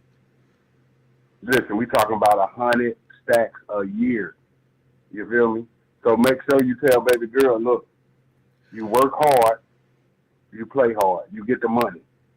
You know what I mean? Then your success is all there. Don't mess with none of the drugs or nothing. No alcohol, nothing. You can eat sugar every now and then, but that ain't nothing like these illegal drugs they got in America. I mean, I just want to, let her know, because the pitfalls, you get messed up out here, and then, it's like, there ain't no coming back from it. You feel me? I think so. You just taste it. Like when you first when you first hit that piece of crack, you don't stop. You try to look for that high from the first hit until you die. Are you a recovering addict? Nope. So how do you know? No. Because America, I talked to drug addict. We just watched Bill Cosby yesterday himself. We watched it. I work with people that's in rehab. We try to get their lives back on track. Some people can overcome drug addiction, Mr. Livingston. Wait. Did you know that? What did Bill Cosby have to do with anything that you was talking about? Oh yeah, in class, I went with I told you I'm in the suicide class, so we watched that show Himself by Bill Cosby. It's a stand up he did years ago, and Oh, he was because he talked about drugs a lot in that stand up, talking about drugs and alcohol. okay. If you remember, did you watch that? I might have. I don't know. I blocked He out a always whole said, lot of Bill Cosby stuff. "No, you got to stop doing that. Listen, no matter what the person does, the art speaks for itself." Well, not See what I mean? necessarily. Oh, it doesn't? No. Listen, Step in the Name of Love, they played that at your daughter's wedding. So, of course, that's going to bring back memories of the first dance. Step in, he did it for love, yeah. He did it. See? So you have memories to relate to when she got married. You see what I'm saying? So you can't be like, well, the dude that made that. No. Yeah. You cherish it. It might tarnish that memory. Listen, the music we listen to, we don't know who the people are. The music are not the people. Remember they said, don't blame the you blaming the messages. But if the message is right, I think you got that backwards. Mm-hmm. You don't blame the messenger. Right. Not you don't blame the message. If you don't like the message, that's who you blame is the message. Or that's what you blame is the message, not the person who gave you the message. Yeah, but you have all these beautiful memories you got off of R. Kelly. You can't just throw them away because of his personal misdeeds or allegations. If you say so. If you say so. Yeah, you got to put 12 play in there. I want you to put 12 play. Listen to that whole CD, front and back. Well, it's a CD. You don't listen to the front and the back. It's all on one side. But I get what you was trying to say.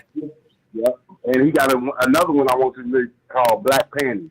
Why am I listening to R. Kelly? Why do you have me listening to R. Kelly? Yeah, I want you to listen. I understand you boycott the Bengals. I'm with you. I support that.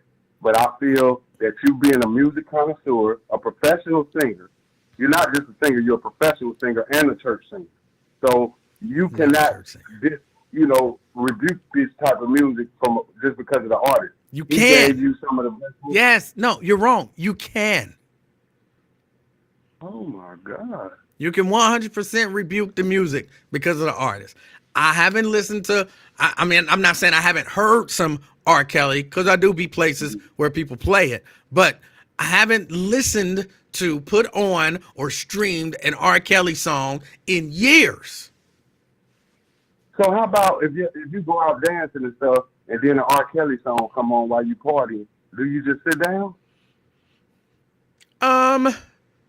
Let's assume for a moment that I go out and party, which I don't. But if I did, and an R. Kelly song came on, and I'm out there getting it in, hey, R. Kelly, and the R. Kelly song, and then I'm like, yeah, I'll probably go sit down. Oh, man, I feel you. Hey, you don't budge. You don't budge, but I respect your, what they call that word, when you stick to it.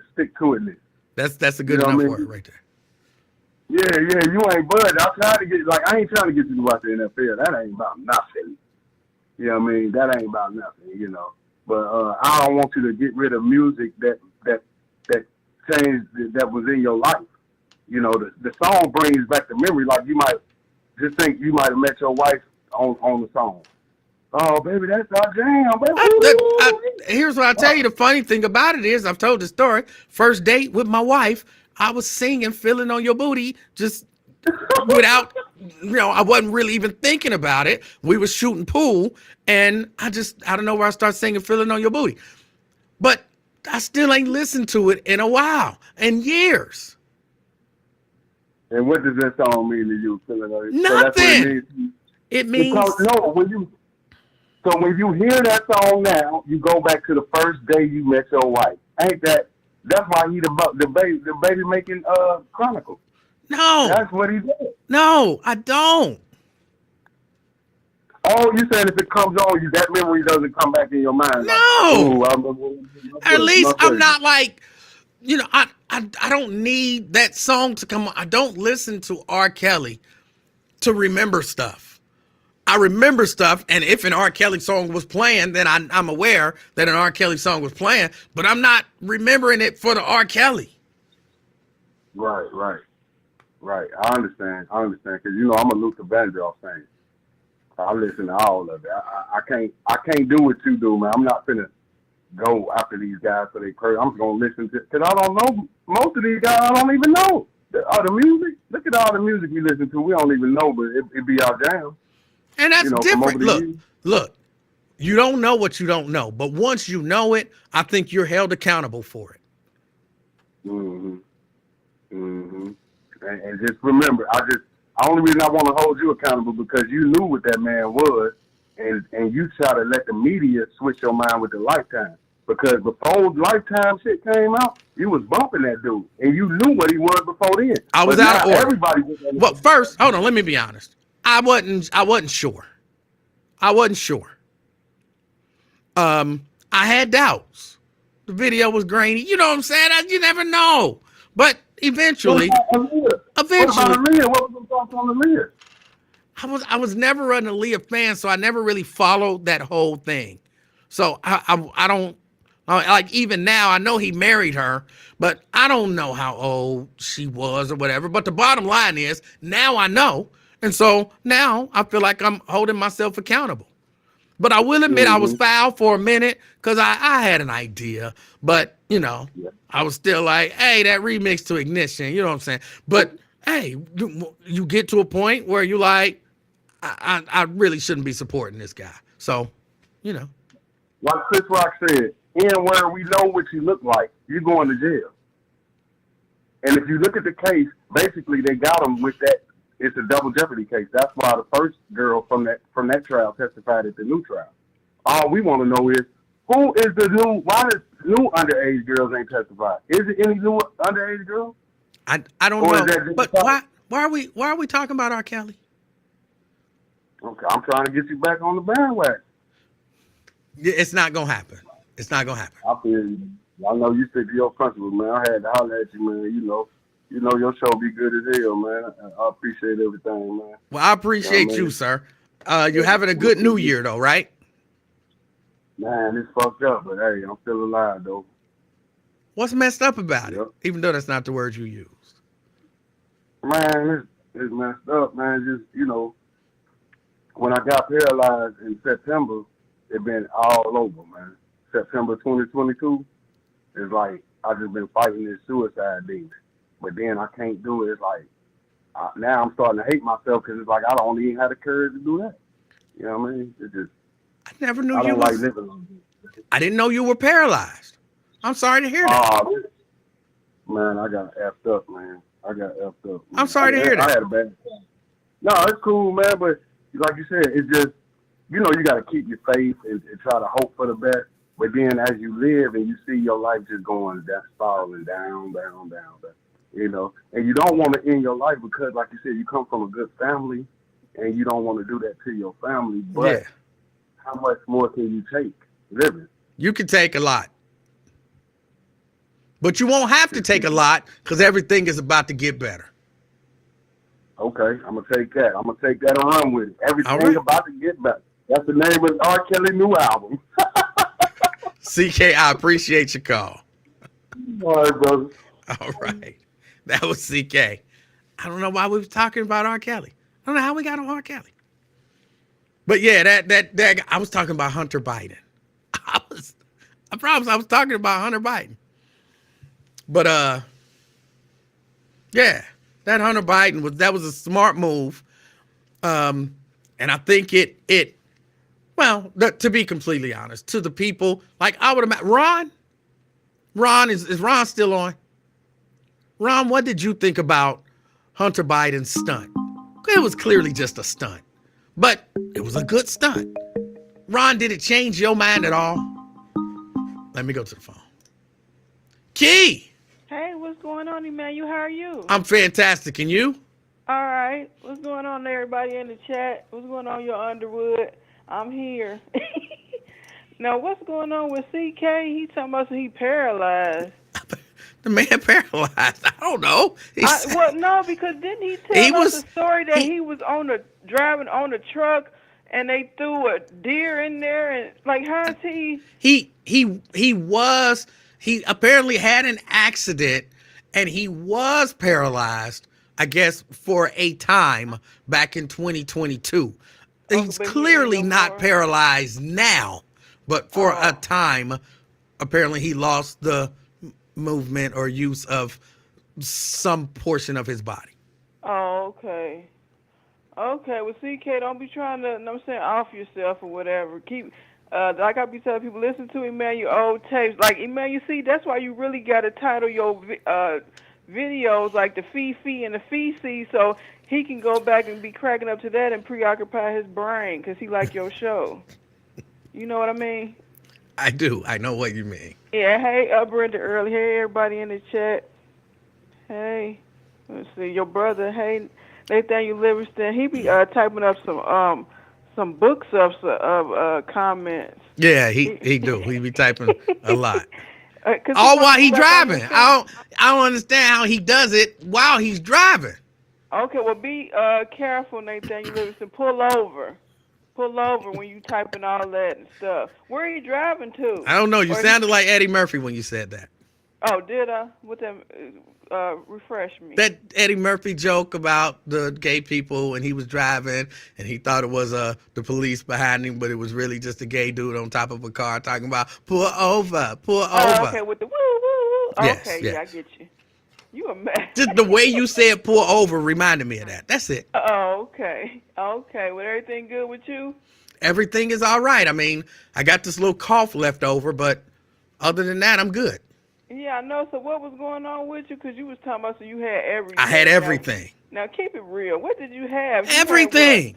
what? Okay, you can't have everything. Yes. Okay, what did you have? You had COVID and the flu and RSV And and what else? everything. Okay, so you a mess. You But just my had COVID, right? but my royal immune system, my royal antibodies fought it all off. Okay. So you say, and you probably, like you said, you probably still got that cough because you know, I forgot what you said, that throat thing you got. You think that affects why you got a cough? I don't know. I guess I hadn't thought about that. I had to call Ask him about Dr. that. Attar and ask him about that. Yeah, that could be it because you, like you said, you got that throat. Like I said, I forgot what you call it, but that could be affecting air getting up through there. Because, like you say, sometimes it feel like you need to throw up or whatever. So that could be affecting that to where maybe you is affecting your throat like that. Or you Yeah. get that cough. And then Okay. is you cleaning your is you still using your pap machine? Actually, I have been using it because when I have a cold, it helps me breathe a lot better. Like, you know how like if your nose is all stuffy and all that kind of stuff, you can't breathe. But when I put on the CPAP machine, when I have even a stuffy nose, it forces air through there. So I have been using it for Okay, that well, make purpose. sure you clean it every day. You I know do. the rules. I do. I clean it every day. Okay. You a mess. Okay, what's the topic? You talking about Hunter Biden? Hunter Okay, Biden. What's going on with him? Oh, you didn't see where he showed up to the hearing I seen that, yesterday? but was he like taking questions and then he just left? No. See, what's been happening is, you know, the Hunter Biden laptop and Hunter Biden, you know, getting money from China and Hunter Biden this, and they're trying to tell all of this stuff to Joe Biden. So they're really trying to use Hunter Biden because they don't have anything on Joe Biden. So they're talking about all of this dirty, dastardly stuff he's doing, and so they want to try to use that to get to maybe some evidence of some wrongdoing by his father, the president. So at one point, they were threatening to haul him in before Congress and make him answer questions because they thought he would say, no, I'm not coming to Congress. I don't have to answer no questions. But when they kept talking that yang, he was finally like, all right, when? And then they was like, oh, because they was selling wolf tickets. And sometimes people will call you out on that, and that's what he did. So then they didn't want to have him come before Congress in a public forum to answer questions like they had been threatening. Now they want him to go in private. Well, Hunter Biden is like, look, I'm not going to do it in private, because if I do it in private, y'all can say that I said anything. But I think that the American people should be able to hear everything I say for themselves. Now they try to play it like, well, you can come and do it in private and then everybody can just get the transcript. But they've done a number of these hearings in private and they refuse to release the transcript. But they'll come out, and a few of them that they have released the transcript, but afterwards they came out and they said, he said this, this, this, and this. And then once you get the transcript, you realize he ain't say none of that shit. So but by the time they release the transcript, they've already got it in the public mind that he said all of this stuff that he didn't actually say. So Hunter's like, I'm not doing that in private stuff. If y'all got questions for me, I will sit here in front of the American people and I will answer questions. So what they're trying to say is, no, we've subpoenaed you to talk to us in private. He said, I'm not coming to talk to y'all in private. So they're like, well, we can hold him now in contempt of a congressional subpoena. So that's what they were holding. This hearing was to talk about whether or not they're going to hold him in contempt. So he showed up to the congressional hearing. Now, when he shows up to the congressional hearing, some of the congressmen is like, he here. If y'all got questions for him, ask him. But they didn't want him to come up and answer questions because they don't really want him to hear what he has to say.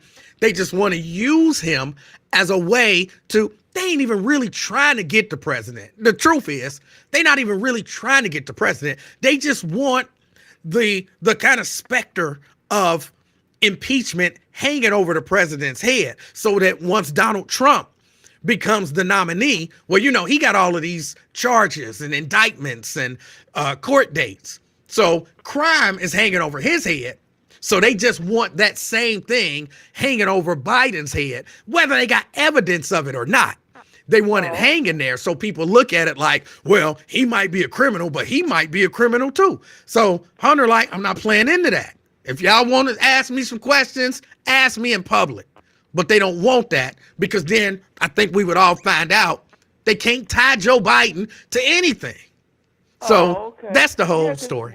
When I was listening to it, they made it seem like he had just walked out or whatever. So you gave down the whole run through. And Nathaniel Livingston, I'm following him. I'm just letting him speak to get it out. So that's why I was quiet. Roz Freeman, get yourself together. You stop being mean. And CK, hang in there. And David Herring, hey, what's going on? Yeah, no, I was just letting him get it out, y'all. Just listening and being respectful. That's all. So keep it cute, y'all. All right. Yeah. So what else you got on your topics? I wanted to talk a little bit about. Did you see where Angela Bassett kissed Regina King? Yeah, in the mouth. Yeah. They was talking about like they were saying, whoa, what's up with that or whatever. Hey, so. that was kind of sexy if you ask me, but you know. Oh my goodness. You a mess. No, I think her son killed himself. Was that last year? Yeah. So, I think it was just like that kind of, and sometimes when you do stuff quick, when you're trying to do stuff on the cheek, she might have missed the cheek, and who knows, whatever. Hey, but I don't think it was nothing freaky going on. I don't care. I got a still shot of it, and Regina King hanging up in the basement where your wife can't see. Hey, Regina King is one of my kind of, her and Lupita, Mrs. Livingston understand. Like, hey, you can think about them. You know what I'm saying? Like, we don't have a problem with that. We just had that understanding. So, and she didn't miss because she grabbed her by the face to make sure she got the lips. Oh, and okay. But I'm not like against it. I think that was all in love because I'm sure it was because of her son and stuff or whatever. Just letting her know she there for her. It's like motherly. It wasn't nothing crazy. I agree, but I can give whatever context my brain want to give to it. Exactly, with your crazy self, because you've been on the road. Talking about 2024, you've been cussing. You've been feisty. Hey, it's You've been all over the 2024. place. It's 2024. Especially when you were what was that Ron Dula? Y'all was going at it and y'all was saying the N word back He and forth to started each it. other. I was like, Emanuel is a mess. I was How I'm the hollering. mess? Ron started it. No, I was hollering. So you was gonna match his energy. That's so right. Anybody get crazy, you gonna match their energy. That's huh? right. Somebody say Jeannie. She said that wasn't motherly. It is like a little innocent peck on the lips. And if she would have put her tongue and all of that stuff, now that's over the top. But that was an innocent little peck. And like I say, she lost her son, so she was just probably letting her know she's there for her or whatever. So I don't know, Jeannie. And if she needs somebody to be there for her, she could call 717-5464. Oh, well, Mr. Lincoln looking for her mom or whatever. I don't know if you heard his show. He looking for Regina's mom. Said she's staying in Cincinnati. I thought it was her grandmother that stayed in Cincinnati, not her mom. I don't know who's staying since I don't want her mama. I don't know. No, Roz, I'm paying attention to the chat as well, because you a mess. Get it together, Roz. Preston say, nah, that's some freaky stuff. Now, it was just a nice little innocent whatever, but, you know, when you just take a still picture and their lips is right there, that's what you see. And also a little bit about Jonathan Majors. People mad at him for wanting a Coretta. Well, her daughter spoke out about it. Did you hear about that? Yeah, story? I did. I got a problem with her daughter speaking out about it because I think she misunderstanding what Jonathan Majors meant. What Jonathan Majors meant was actually a compliment to her mama, and he wasn't attempting to diminish her mama. And I think she's kind of reading it all wrong. Yeah, but I think because of what he been charged with, and then now they're trying to bring out past allegations of domestic violence, she don't want her mother tied to none of that, wrapped up in none of that mess.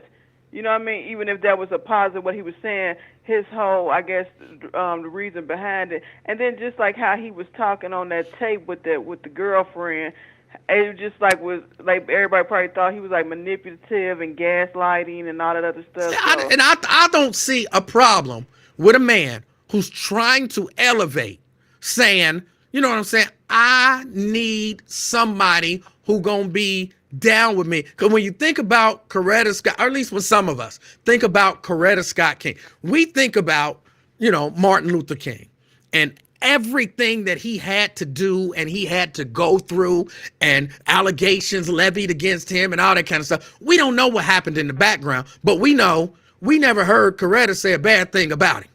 She was there. She was supportive. She was working with him. You know, she was that behind every strong man. She was that woman. And what is wrong with saying, I want a woman who can support me and hold me down as I attempt to attain greatness? I don't understand how that could be an insult. Yeah, but like I said, I think it's got to do with him and not necessarily what he said, but just like why he was convicted, and then the tape, and then like the past allegations. So I'm guessing that's what it is. Let's say. But I think a part of it was that the woman he was talking to was white, and so then that make it seem like I need because what was it that she said? Hold on, I got it down here. She said my mother wasn't a prop. So what she's saying is, oh, you wanted that white woman to be some sort of, you know, prop. That white woman to, you know what I'm saying, be there to look whatever. That wasn't who my mama was. But I don't think that's the way he meant it. Right. That's what I say. Like, he meant it to be like like he needs somebody that's gonna be got his back and be, you know what I'm saying, a force with him. So we know what that connotation mean when you say I need Michelle, we know what that connotation mean, but like I said, I think it's his track record that messed him up to where people like, nah. Where she was like, nah, But what track record? Like really? Like I say, because he was found guilty on some of the charges because of the tape to where he sounds like he trying to be condescending and he trying to be, I'm saying, manipulative in the way of the conversation on the tape, and then how past people are coming out now saying that he abused them. I think it's him or whatever. And then, like if that tape wouldn't have came out, and if it wasn't nobody else coming out or whatever, and if he wouldn't have been convicted, she might not even be coming out. Because you see, it came out after the fact. It didn't come out when he originally said it. It's coming out after the conviction and after that stuff. That's my guess. I don't know, Emmanuel. I'm just speculating, just like you. All right. Yeah. So what else you got on the topic line? Nothing else? I think that's about it. Oh, okay. What's your Friday snack gonna be? I don't know, but I was gonna go snack. back to doing my toast on Friday. How did you know I was gonna do that? Are you gonna be on Monday? You and Wyatt, is that when y'all gonna be on? You don't know? I don't know. We haven't nailed down the day yet, but we do plan on being on next week. Okay. Well, all right, everybody. Y'all enjoy y'all. So, everybody spam up Terrence Howard's Facebook. His birthday today. Spam him up over there. Tell him Key sent you. Emmanuel, spam him up. All right, Key. For real, it is his birthday today. You think I'm lying? Today is whose birthday? Terrence Howard, the real Terrence Howard. I did hear that. Yeah. Somebody said it was his today. birthday. Like he's 27. Oh, I don't know how old he is, but his birthday today. So go spam him up, y'all. Tell him happy birthday. Tell him Key sent y'all. All right, Key. All right, you enjoy the rest of your day, man. You do the same. All right, bye. All right. See, I didn't get a chance to get to them last two, the Angela Bassett doing the kiss. I didn't see a problem with the kiss. I didn't see a problem. It was just a quick little whatever, but I didn't see a problem with it. Blade. What's up, man? How you doing, sir? Pretty good. What's up with you? Not much. Hey, man, I want to agree on you and your brother. I used to say it a long time ago, but you want to agree with me. But now you saying what I've been saying. It is a very cult following. Some blacks will follow somebody like Jim Jones, and you see it now. You see it real deep now. I mean, just like how us people follow these politicians like cults, you know. Some do, yeah, no doubt. I mean, when you listen to old girl, I mean, she's a great talker, you know. And like you said, and I always say, some people talk a lot and say nothing, but that's their gift. But it's on to the other person to believe what they're saying. But some people just believe any damn thing. And I want to correct you Okay. on that sugar thing. Sugar is worse than crack. Ooh, it's worser? Yeah. Oh. I just made a new word. You know, it's worse. Oh. Or whatever. But I know you're going to try to get on me about that because you... no, I didn't say it. I just repeated. I Wanted to really, make sure I heard I'm you like right. I'm like you. I really care less. As long as I get my point across. Oh, that would mean you couldn't care less. Not you. Hey, check this out. Sugar break down your immune system. That's why you've been sick a lot, homie. You catching all the virus without even taking the shot. You might have a point. Because Lincoln got it too. That what you got in your throat, it can stay in there for a couple months. What I got in my throat is different than what he got in his throat. How you know? Trust me, I know. Because he don't even know what he got in his throat. He went to a white man to put that thing down his nose to see what he got, and the white man told him, "I don't know." I'm gonna just say I don't know Marcus like that. So what I got down my throat is not what he got down his throat. Hey, and I want to chime in on y'all little girly thing y'all got going on up there. You know, old boy wasn't gonna say too much. He supposed to get a raise today. Well, I don't know that would stop him from getting a raise. And why would Bishop mess up that free money? Because if you think about it, What does he do? He's the chief of staff. And what do they do? Apparently, they draft resolutions. What resolution have he? Oh, What he done? Blade, believe it or not, I see that's a great question. Because if you can't tell me what your person has done, what your commissioner has done, if you can't name 3 things that your commissioner has done, then that does make me question you as her chief. If she ain't doing nothing, then what the hell are you doing? So that's a good question. Homie get the free check to maintain the status that he's doing, because you know that the money from the church ain't rolling in like it used to. I'm pretty sure it probably is. Nah, I don't think so, because a lot of people ain't really going to church like that. I imagine his church is full every week. If it's full, I don't think too many people give him that money. But the thirsty women, because you know majority of your churches are run by thirsty women, so they probably giving it to him. But I don't even think they really giving it out like that.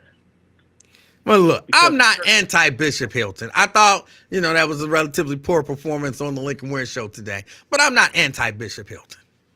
Let me ask you something. Why do he call himself bishop? How many churches do we got? I'm not sure, but it's quite possible that he is a part of an organization that is over multiple churches. Next time you see him, ask him, because I don't think he is, and I don't know why they call themselves bishop, because that's not a biblical title. I think it is. Yeah, bishops are mentioned in the Bible. Is it? Yeah. Well, on your free time, look it up. Well, hold on. I can look it up right now. I got Bible.com. Search the Bible. Uh-huh. Bishop. 1 Peter. For ye were as sheep going astray, but are now returned unto the shepherd and bishop of your souls. 1 Timothy 3:1. This is a true saying. If a man desire the office of a bishop, he desireth a good work. 1 Timothy 3:2. A bishop must then be blameless. It's in there. What is a bishop? Well, I don't know exactly what a bishop is, but your point was that it wasn't in the Bible, and it's clearly in the Bible. You know what I'm talking about. Today, how they call themselves bishop is not in the Bible. What you describe are apples and oranges. No. Yeah. No, it's not. They're talking about bishops. What is a bishop? Well, they tell you what a bishop is in terms of his mindset. Okay. But anyway. See, 1 Timothy says a bishop must then be blameless, the husband of one wife, vigilant, sober, of good behavior, given to hospitality, apt to teach.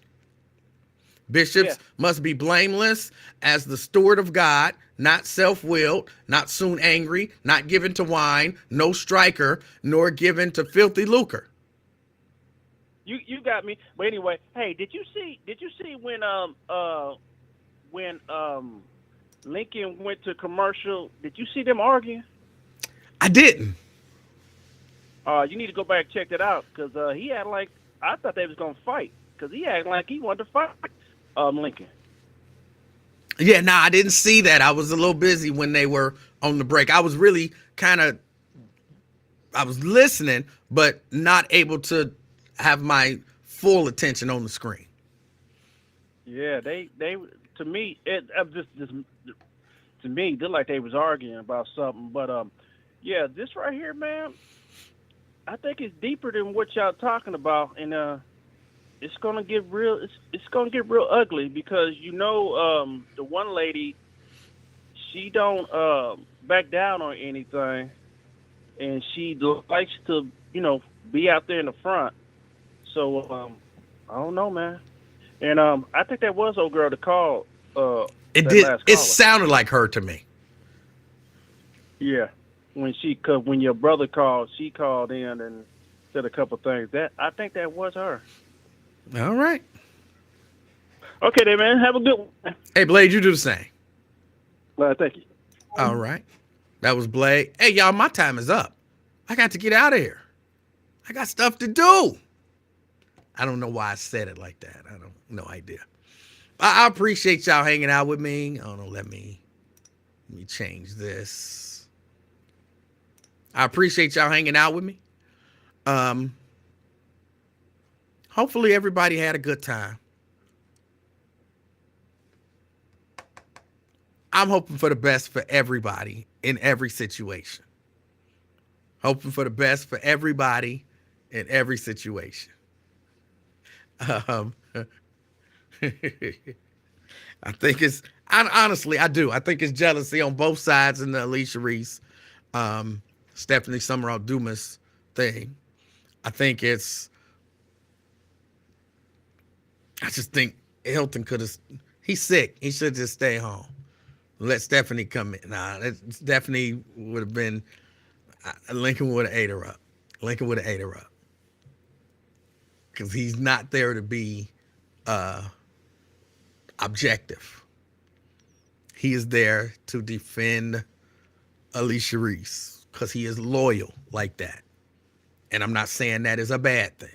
Not at all. But all right, I got to get out of here. I hope everybody has a wonderful day. Yo Underwood says, why do you hate Alicia? Seriously. I'll deal with this for just a second.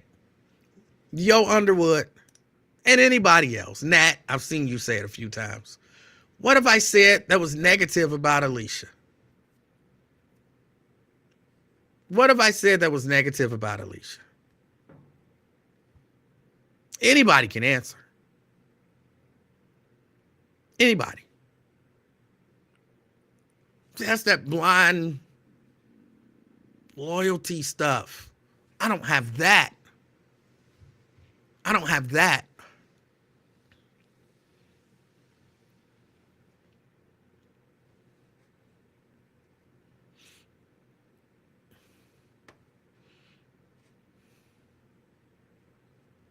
Why do you hate Bill? I don't hate Bill. He's just stupid. That bothers me. His stupidity bothers me. A grown man shouldn't be that stupid. It bothers me.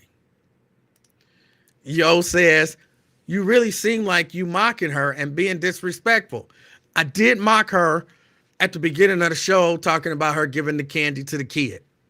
But that's just mocking her way of translating what she does. That's not a dislike for her. It's just I do mock her. I mock people. It's one of my 3 flaws. But that's got nothing to do with me not liking her. If I didn't like her, I wouldn't even mock her.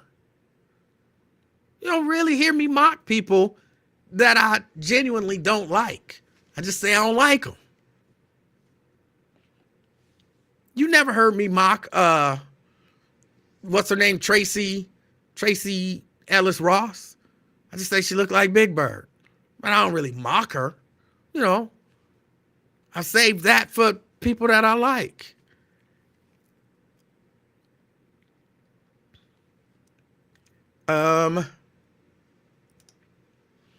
Ron says, you didn't say anything negative. It's just the argument you gave, and it was objective in your type of way. Thank you, Ron. Thank you. Just like my argument about Hunter Biden. Purely objective in my type of way.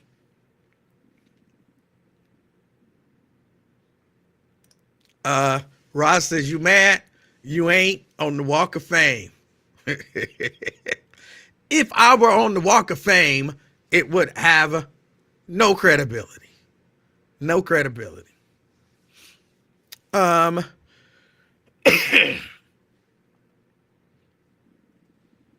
Stephanie says, it's just that Alicia has faults like everyone else. You don't have to hate a person because you don't agree with them. But some people think that you do. Some people think that you do. Do I think Ron is mad at me? I don't think he is. Not really. I think Ron is just really passionate when he talk. I do think there's some level of frustration with maybe not being able to communicate as fluidly as he used to be able to communicate. And I could see how that could be frustrating. Because when I'm trying to think of like Denise Driehaus, when I'm trying to think of her first name and I can't think of it, there's a certain, in my case, very small level of frustration that happens. And I'll be like, why can't I think of that name? So I think Ron is just really passionate about what he's saying. And the fact that he can't communicate it as fluidly as he used to be able to is probably a little frustrating. But I don't think he's angry at me or anything like that whatsoever. I think he enjoys, and this is just me, I could be wrong. I think he enjoys the back and forth when we have them.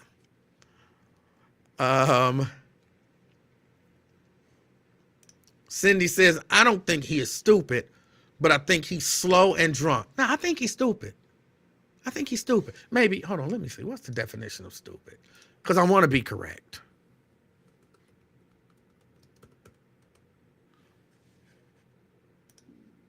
Stupid. Having or showing a great lack of intelligence or common sense. Yes, 100% he's stupid. Sorry, I don't even think anybody could make the argument that that guy does not have a great lack of intelligence or common sense. And for his case, both. Stupid, by definition.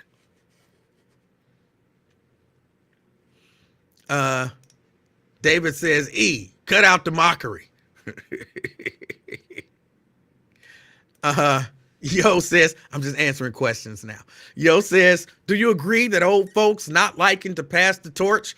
Yeah, I do. I think there are a lot of older people who don't like to pass the torch. But I don't think that this is a situation in which a torch needs to be passed. Because they're both in there at the same time. So she doesn't have a torch to pass. They're actually, to some degree, sharing the torch. And if we're sharing the torch and you always trying to snatch it from me to be the one to hold it up, that's gonna get on my nerves. Like, we sharing the torch. Damn. So I could see Stephanie feeling that way, even though I can't say with 100% certainty that is how Stephanie feels, because Stephanie hasn't really been super clear. And Bishop Bobby Hilton didn't help today. So I'm almost still in the same spot I was before he came on.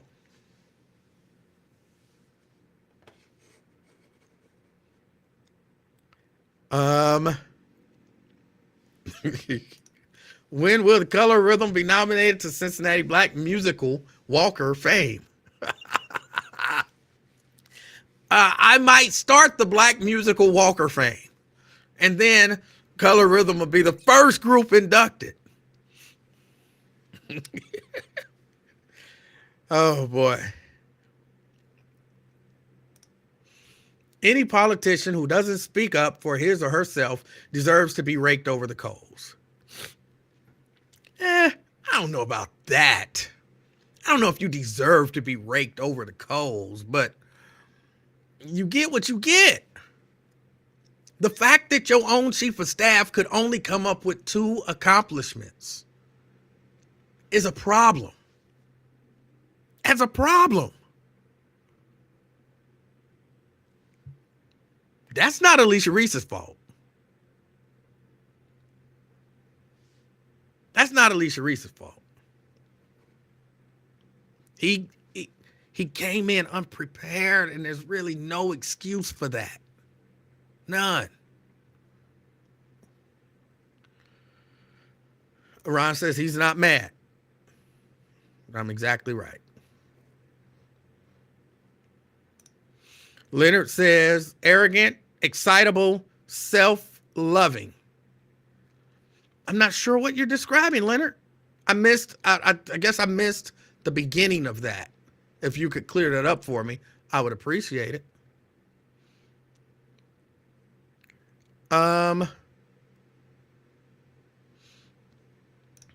Nate talking to Stephanie, says, I think everyone has said they do agree with Alicia.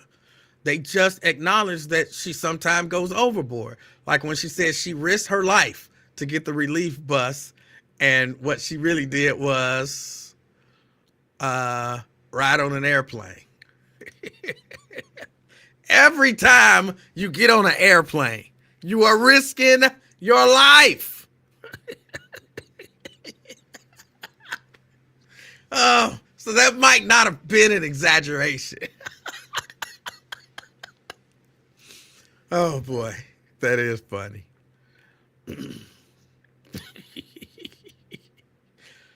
Oh, let me see.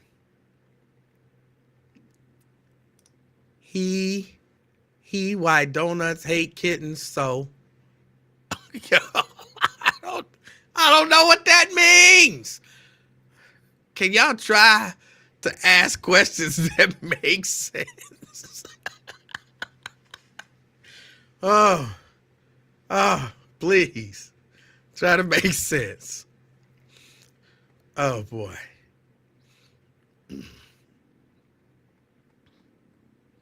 Let me see. I think that's it. I think I'm about done. About to get out of here. Will you have Stefan on your show to lay out his campaign? I will reach out to Stefan, and I'll ask him to come on my show. Actually, I'll do the same thing with Stephanie Summerall Dumas, even though I really shouldn't, because they rejected my offer to, use my show when I was on the buzz as a platform. I think they are maybe learning now that I wasn't just talking stuff back then. But I think I'm going to reach out to her. I saw where Wyatt reached out to her. But I will. I'll reach out to her. But I don't think that it'll happen. But I'll try. Oh, Leonard was giving me attributes for Reese. Okay.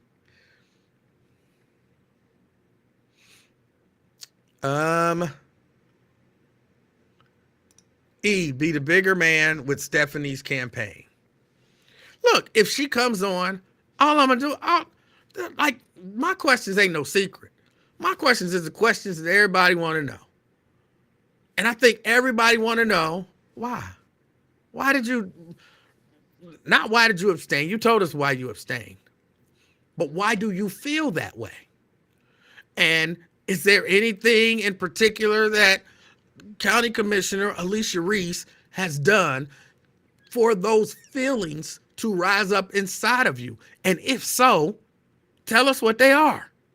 And then, of course, my last question is, since you've been down there, what have you accomplished?